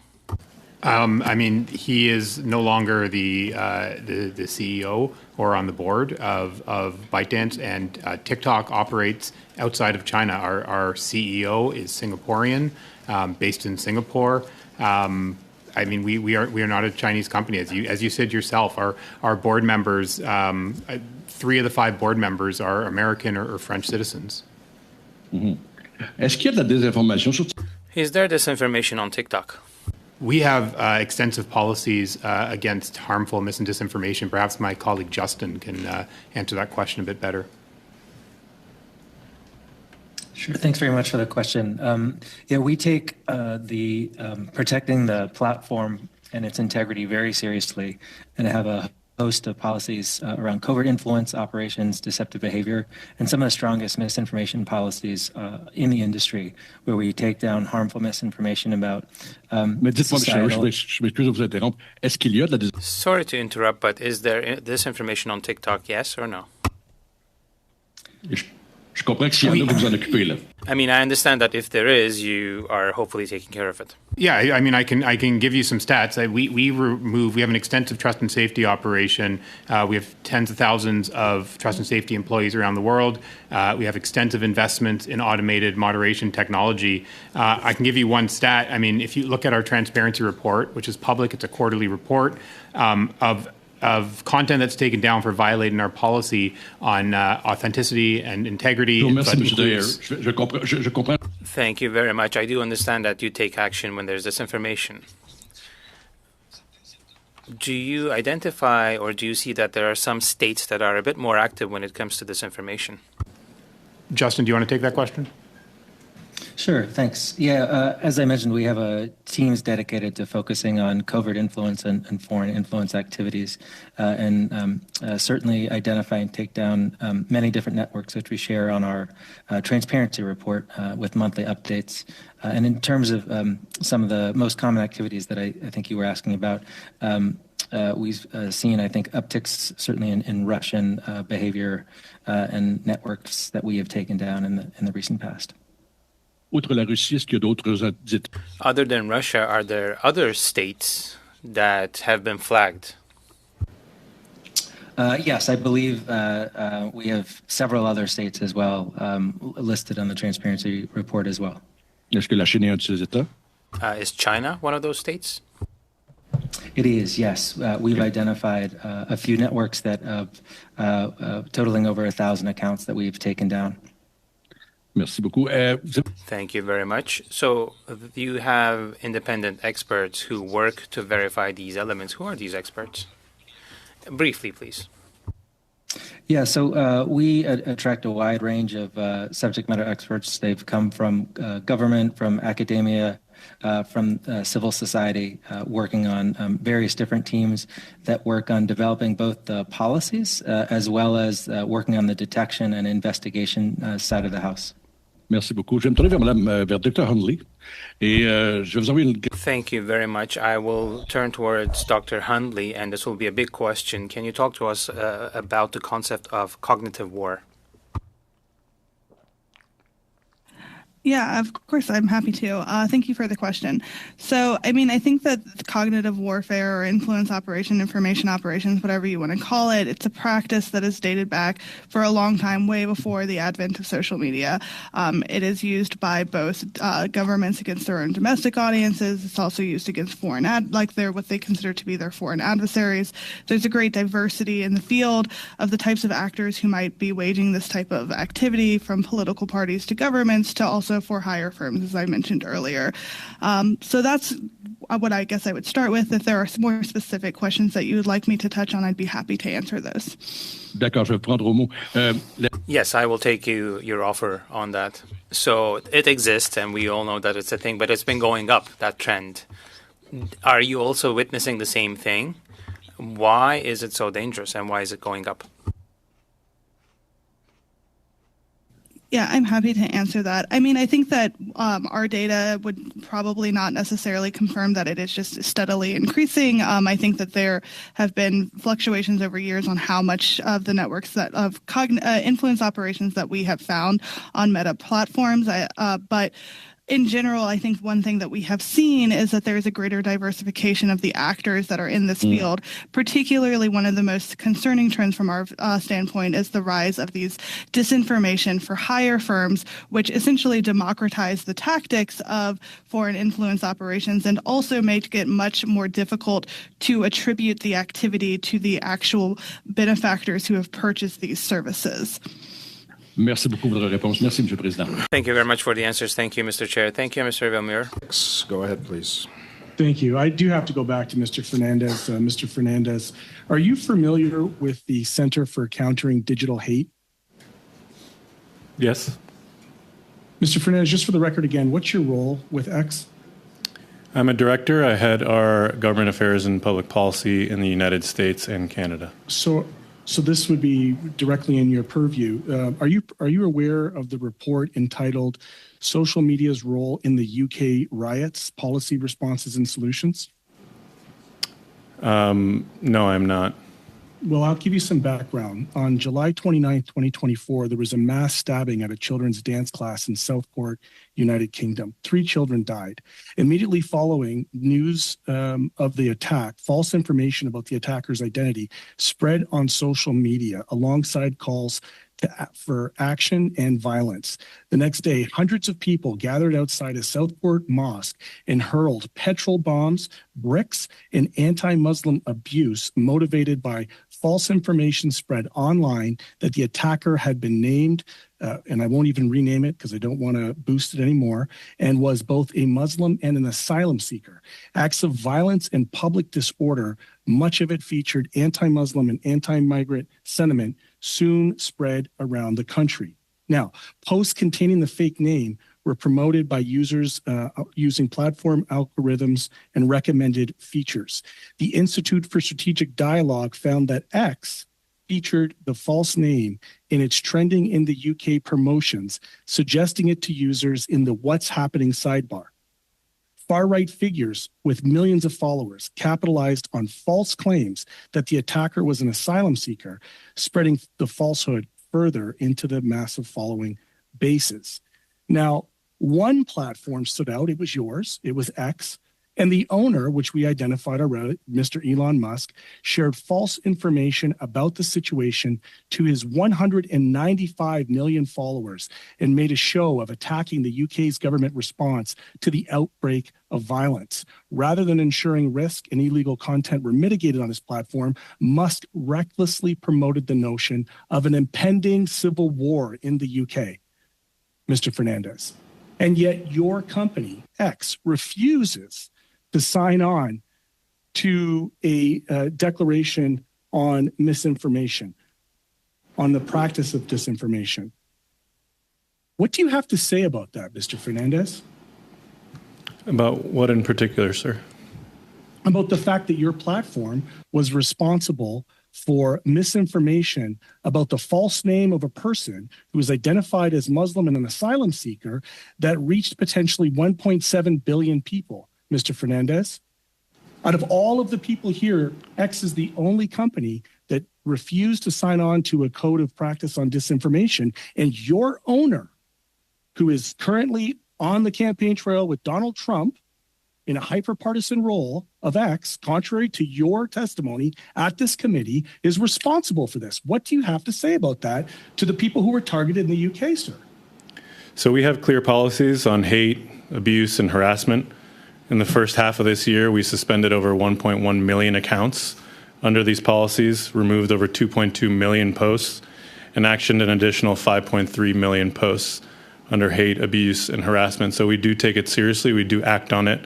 And I'm happy to follow up more on the the research, particularly relating to the UK riots. And when I say riots, I need you to go back and look at this. Look at the work that your company is involved in on the streets, creating chaos and violence by far-right extremists. The initial report gave an analysis, determined that X was a significant platform in the unrest. And I quote, the X platform as accounting for roughly 50% of all the public referrals of online content, double the proportion of its next largest platform. The CCDH quantified the reach that far-right influence has, spreading hate and false information garnered on X in the aftermath of the attack, facilitated by your blue tick promotion feature and enabled by the proprietor's decision to reinstate previously banned accounts. They also discovered in this report, sir, that X was profiting from the disorder by placing advertisements alongside the hate in the lies. What do you have to say about that, sir? Again, I'm happy to follow up with my UK colleagues, and we'll talk to you more about our response in that scenario. Is it an isolated incident, or do you also make a practice of profiting off of online hate? No, sir. Are you familiar with the Center for Countering Digital Hate's report entitled Hate Pays, How X Accounts Are Exploiting the Israel-Gaza Conflict to Grow and Profit? I'm not familiar with that particular report, but I'm happy to talk about our response to the Israel-Hamas conflict. It states that X appears to be profiting from ads served near content from hateful accounts exploiting the conflict. That hateful accounts benefit from the verified perks that boost the visibility on their post. Of the 10 accounts in the study that benefited from the paid for blue tick verification, which X ensures gives their post greater visibility from prioritizing ranking on the platform, 6 of the hateful accounts have enabled X's subscription feature, enabling them to profit by charging followers to access exclusive content. Mr. Green, that's 6 minutes right now, so...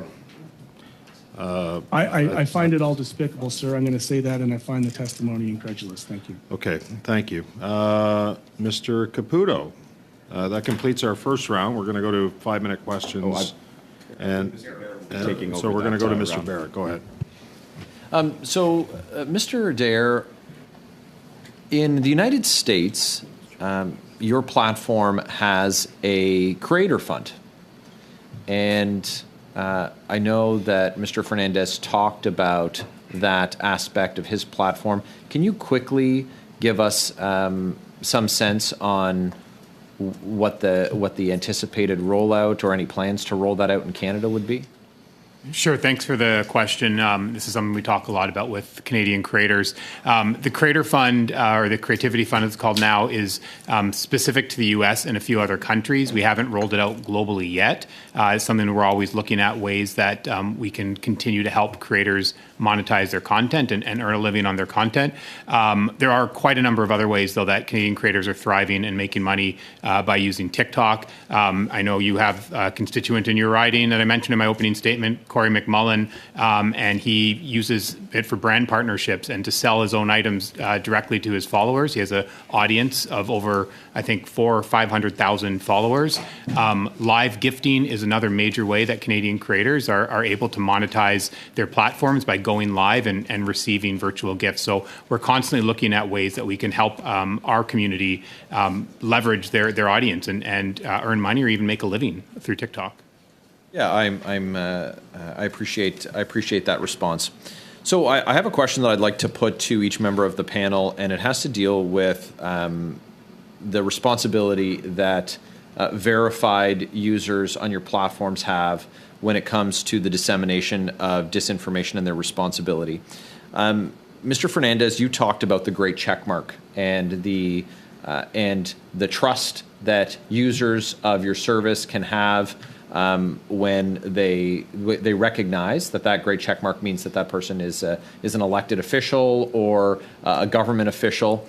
And I want to read to you a post on X from 2023, 10/7. Canada's Foreign Affairs Minister posts, "Bombing a hospital is an unthinkable act, and there is no doubt that doing so is absolutely illegal." That post was viewed 2.7 million times. It's still live on your site today. Now, I want to juxtapose that with an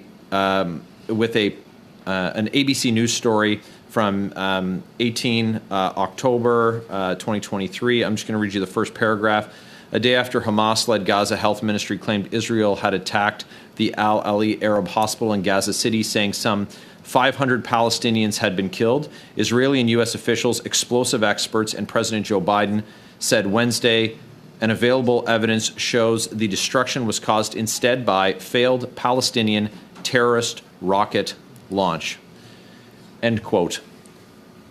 How difficult is it for your users, but also your services, to manage this when we have this type of recklessness from not just an elected official, but from the foreign minister from a G7 country who's spreading what is demonstrably and evidenced fake news, false information, call it what you will. It's we talk about misinformation. The chair has pointed out before. That's a clever term for when people lie. What kind of challenges does this create with this type of actor posting this type of misinformation? Sure. Times of conflict and disasters, people come to X to find out what's happening, and often, it can be challenging to understand what's happening in a conflict zone, such as the Israel-Hamas war. And this is where community notes can be really powerful and sometimes act faster than traditional fact-checking. But because so many people come to the service and there are a lot of different sources of authoritative information and important information, this is where folks can make better sense and get a more accurate picture of what's happening on the ground. Yeah, and I'll note, and I regret that I don't have time for the other platforms to engage on this question. I think I have 45 seconds left, Chair. But I note that there are community notes that have been suggested, but an agreed upon note has not been yet posted. But I do think that that in this case that feature is important because there's definitely added context, including the truth that should have been offered by that verified user, Canada's Minister of Foreign Affairs, when posting and not taking down something that's demonstrably false. So, thanks. Thank you, Mr. Barrett. I see Mr. Baines has got his helmet on. He's ready to go online there. Your headset. Go ahead, Mr. Baines, for 5 minutes, please. Thank you, Mr. Chair, and thank you to all our platform guests for joining us today. I wanted to talk to Mr. Fernandez regarding bots. bots, we know, are a source of misinformation on social media platforms. Since X was sold, box activity on X has become worse than ever. According to experts like Timothy Graham at the Queensland University of Technology, there was a report done, a story done on from Washington Post. An article from July 2018 reads that the rate of account suspensions, which Twitter confirmed to the Post, has more than doubled since October, when the company revealed under congressional pressure how Russia used fake accounts to interfere in the U.S. presidential election. Twitter suspended more than 70 million accounts in May and June, and the pace continued in July. But according to your statements earlier today, Mr. Fernandez, you said X has removed 60,000 spamouflage accounts in the last year. Why is there such a discrepancy between the suspensions before Mr. Musk purchased the platform back and what I referenced in 2018? Is that not a huge gap? Are bots still active? Well, one thing I would say is that compared to 2018 and now 2024, 6 years later, we have a lot more activity on the service. We have more monthly active users. We have more daily active users. Just in the first half of this year, as we recently disclosed in our public global transparency report, we suspended over 460 million accounts under our platform manipulation and spam. So our threat disruption teams are active and busy every day thwarting these types of campaigns. And then, so spam would be equal to bots. So is that, or are they people actively, are they actual people accounts? Or you'll be able to identify what's a bot versus a actual account? It could be a mix. Our teams use different behavioral signals when it comes to the accounts and technical signals to determine the authenticity and to determine whether there's coordinated and authentic behavior. But yeah, it could be spam. It could be individuals, a network of individuals. It really depends on the operation. And that 300 million was over what time? The 460 million was in the first half of 2024. Okay. I wanted to shift to Ms. Huntley. You talked about disinformation for hire. Can you expand on that, on these organizations that are now, you said there's an increase in these organizations and people retaining their services? Yeah, I would be happy to. So a disinformation for hire firm is simply a firm that sells services in order to conduct deceptive campaigns, generally relying on the use of fake accounts and fictitious identities. Over the years since 2017, we've identified dozens of disinformation for hire firms that have run networks that have violated our policies against coordinated and authentic behavior. What's their primary messaging? What are they focused on? What are they targeting? So, and I understand it must be a range of things, but if you can maybe highlight some of the key, is it tropes? Is it hitting on people's social issues that they maybe value versus devalue? Yeah, so it really is going to depend on the benefactor who is hiring the services and what they've hired them for. I will say of recent, a lot of the disinformation for hire firms that we have seen Russian origin operations use have been of the kind of high quality, high volume but extremely low quality content, where they're focused primarily on just trying to undermine support for Ukraine, both domestically and internationally. That includes trying to support those who support Ukraine, or trying to undermine those who support Ukraine and support those who are not less supportive of aid to Ukraine. So that's what we've seen primarily from kind of the Russia origin disinformation for hire firms of recent. But is it just Russia, or are you seeing it in India, for example? We saw reports. They have various media outlets also really focus on that type of campaigns. Maybe not, and I'm not sure how much of it is hitting your platforms. Yeah, so it's certainly like the disinformation for hire trend is not unique to Russia. We have seen firms from a lot of different places. I don't recall off the top of my head if we've seen any type of for hire firm activity from India, but if we had, we would have disclosed, it would be as previously disclosed. That said, yeah, there's also a distinction, I think, to make between disinformation for hire, where people are really lying about who they are and what they're doing, versus kind of more overt influence operations, which might be conducted through either overtly state-controlled media or state-aligned media. Okay, good. Thank you. Thank you, Mr. Baines. I knew you were going to make a great point before I had to cut you off. I was going to cut you off, and then I let you go. So thank you, Ms. Hundley. Monsieur Villemure, 2 minutes et 30 secondes, s'il vous plaît. Merci beaucoup, Monsieur le Président. Thank you very much, Mr. Chair. I will turn to Mr. Dayer from TikTok. So ByteDance, as I said, they have Chinese businesses and entities that they run. But, I mean, for TikTok, our headquarters are Singapore and Los Angeles. You know, I've suspended my use of TikTok subsequent to inquiries about foreign interference that I take very serious, waiting for investigations to unfold. I was an avid user of TikTok. I know many people who are. I give credence to what you're saying about people enjoying it. And I would put to you that, in fact, the reason why people spend so much time on TikTok is because of the power of the algorithms, the ability to profile people and continue to provide content to them that will essentially monopolize their time on the platform. There still remains a concern that, regardless of how you're answering it, you don't want to characterize it as ByteDance as a Chinese tech giant. I would. You don't want to say that it's Beijing based. I would suggest that it is. And yet here we are. We have countries around the world, and I'll say specifically the West, that are investigating the use of the algorithms that TikTok has. Like, what do you have to say to people like myself who've suspended their accounts because of the fears of the potential for foreign interference?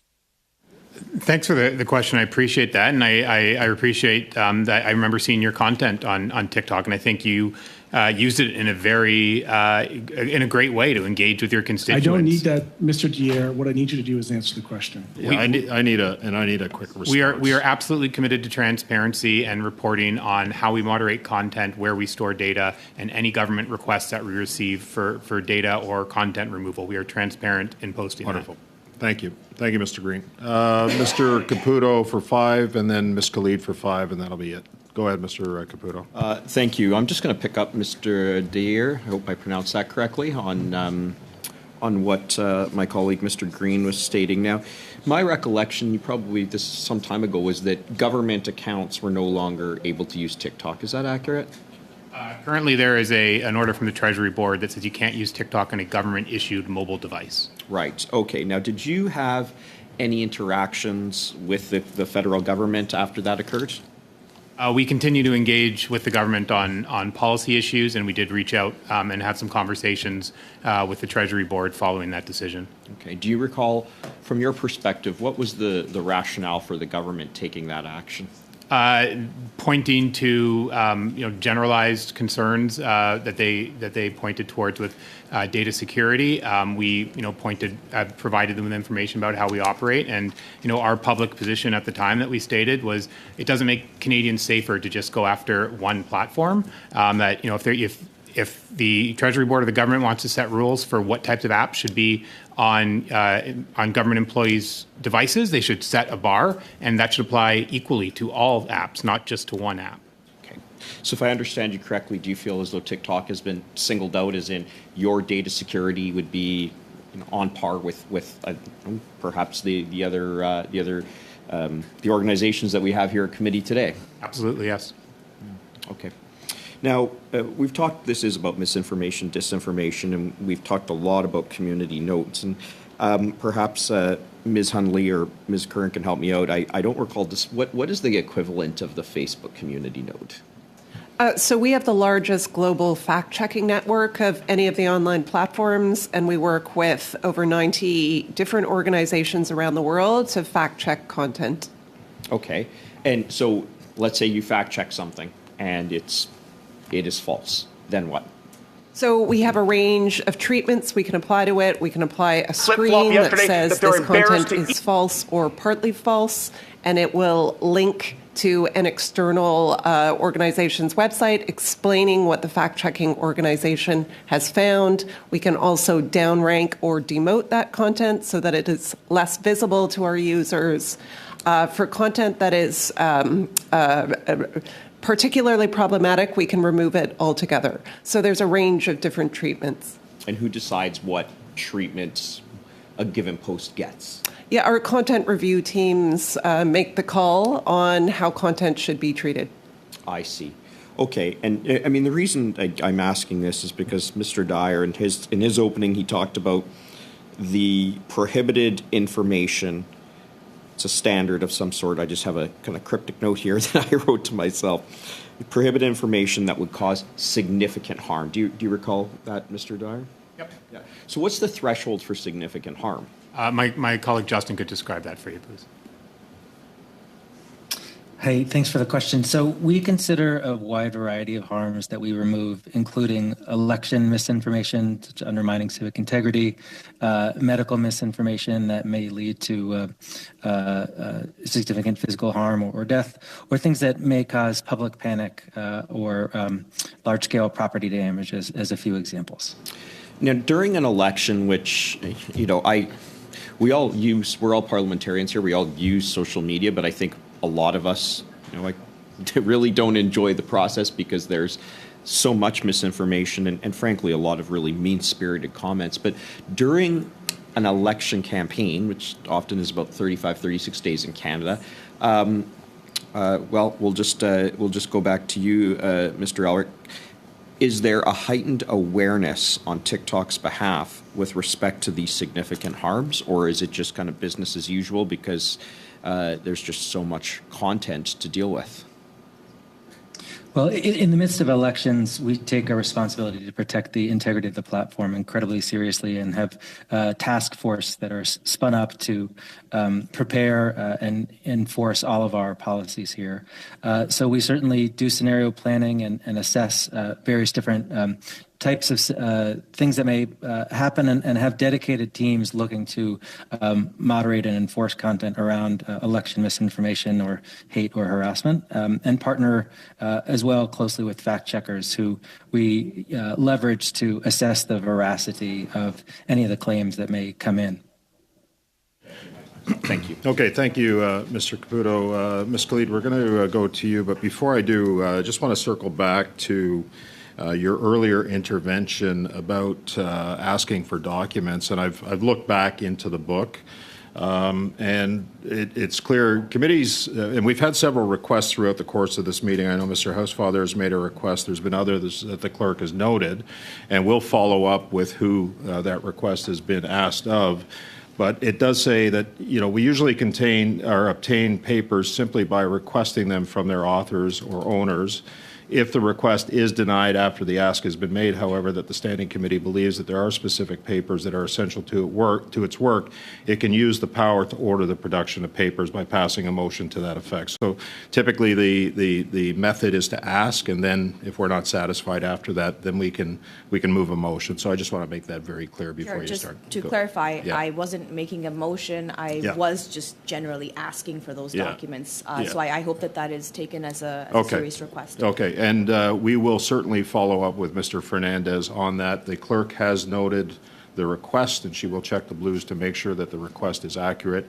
Ms. Khalid, for 5 minutes. Go ahead, please. Thank you very much, Chair. I'll direct my next couple of questions to Meta, if that's okay. Ms. Curran, there was, on December 20th, 2023, a Human Rights Watch report. It was entitled Meta, Systemic Censorship of Palestinian Content. Now, hundreds of Palestinians users have reported being shadow banned or having their accounts suspended without any explanation. Does Meta acknowledge this as a form of censorship that deprives people in support of Palestinians' plight for their fundamental right to express their opinions online? Thank you for that question. I'm not familiar with the report. I'm sorry about that. But look, last year we implemented a number of additional policy measures to address a spike in harmful content on our platforms, and those are still in place today. So we've taken extensive steps over the past 12 months to keep people safe. I understand that, and I would appreciate if you could perhaps share those documents to us in written format, but I would like to reclaim my time if that's okay. Sure. I would like to have a little bit of understanding as to how repressing of content happens on Meta, on Facebook and Instagram. So we have content policies called community standards that are published publicly. They're available on our Transparency Center. So my question really is, how is it that some content, for example, if there's two sides to an issue, how is it that one side gets more repressed than another side, for example?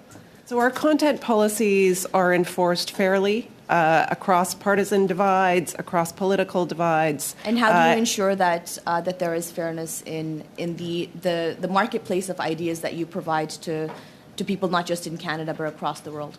Yeah, that's a really good question. So our content review teams are always looking at content decisions, making sure our policies are fair and are enforced fairly. We also recently set up something called the Oversight Board, which is a really interesting model that examines the decisions we make around content. So if we make decisions to remove content or leave content up that our users disagree with, they can appeal those decisions to the Independent Oversight Board, and that Oversight Board will take a second look at our decisions. And where does that Oversight Board operate from? I'd have to get back to you on that. It's an independent board. It's independent of Meta. So yeah, I'll get back to you with if you can, please, I'd appreciate that. So in your comments to a colleague who had asked the question with respect to employees of Meta, you had, I think, mentioned there were 60,000 global. How many are physically working from within Canada? The answer to that, we have 40,000 people working in safety and security, and I will get back to you on how many of those people are located in Canada. Thank you. So you recently cut 21,000 jobs, including in trust and safety and customer service, over multiple rounds of layoffs. Your company dissolved a fact-checking tool that would have let news services like the Associated Press and Reuters, as well as credible experts, add comments at the top of questionable articles as a way to verify their trustworthiness. Reuters is still listed as a fact-checking partner, but an AP spokesperson said that the news agency's fact-checking agreement with Meta ended back in January. So how do you justify these cuts, especially when the year of 2024 is dubbed the election year and people do rely on you to get a lot of the information that they seek? So we have the largest global fact-checking network of any of the online platforms. I don't know about Reuters specifically, but in Canada we use Agence France-Presse, and we're looking at bringing on another organization for the election specifically. And so we work with a range of organizations, over 90 now, to do independent fact-checking. Thank you. And if there is any additional data that you can provide that would confirm what you've said today, I'd really appreciate that. Mr. Fernandez, I'll just go back to you really quickly on the blue check marks and apparently the ability now on X to be able to buy legitimacy for a number of dollars to amplify your voice regardless of how accurate or, and how that voice is or is not truthful. It is misinformation, disinformation, hate speech, etc. But you can purchase the blue check mark that then amplifies your voice. Has there been any study that has been done within X as to how that blue check mark and the accounts associated with that has any correlation with misinformation, disinformation campaigns, fact-checking expeditions on your platform? I'm going to need a quick response, quicker than... And I'm happy to take anything in writing, Chair, as you know. Okay. Yeah, I'm happy to follow up. Mr. Fernandez. Yeah, I'm happy to follow up on the distinction between the different check marks and what our premium and premium plus subscriptions entail. Okay, perfect. Thank you, Ms. Khalid. I want to thank all our witnesses. I'm not going to name you all. There's just too many of you. But I really appreciate the fact that you've made yourself available to the committee for this important study. The clerk has noted some of the requests that have come in, and she from committee members as far as providing more information, and so she will review the blues and then she'll get back to you.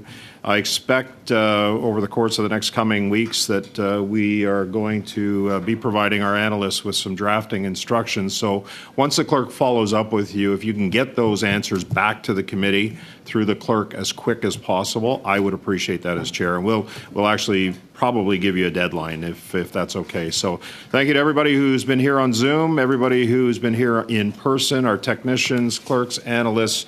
That's it. Have a great weekend, everybody. Meeting's adjourned. Thank you.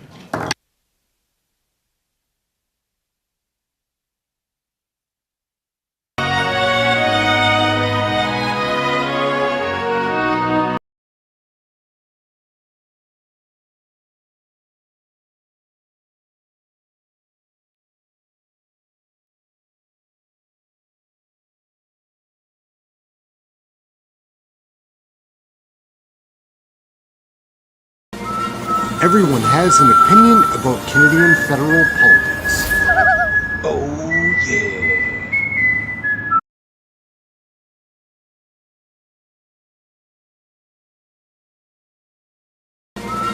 Everyone has an opinion about Canadian federal politics. Oh,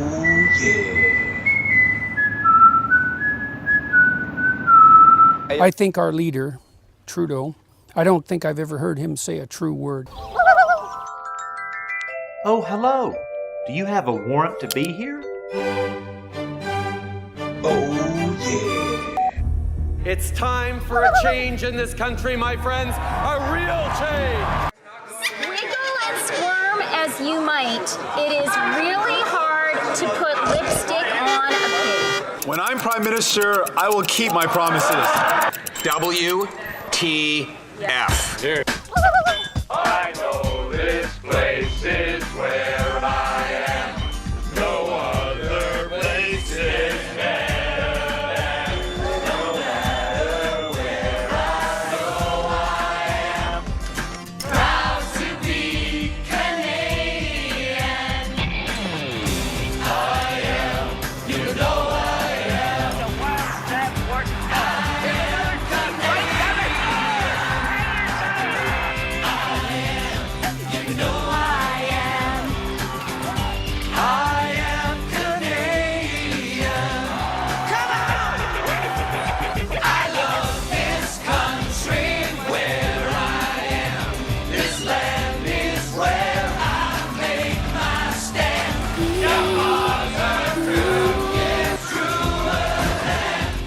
The one we call Canadian.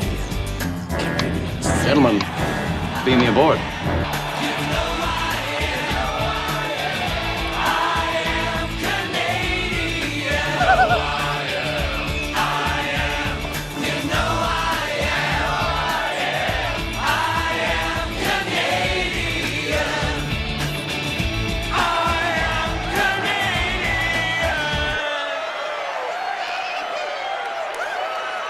Selves are stealing the lifeblood from our city.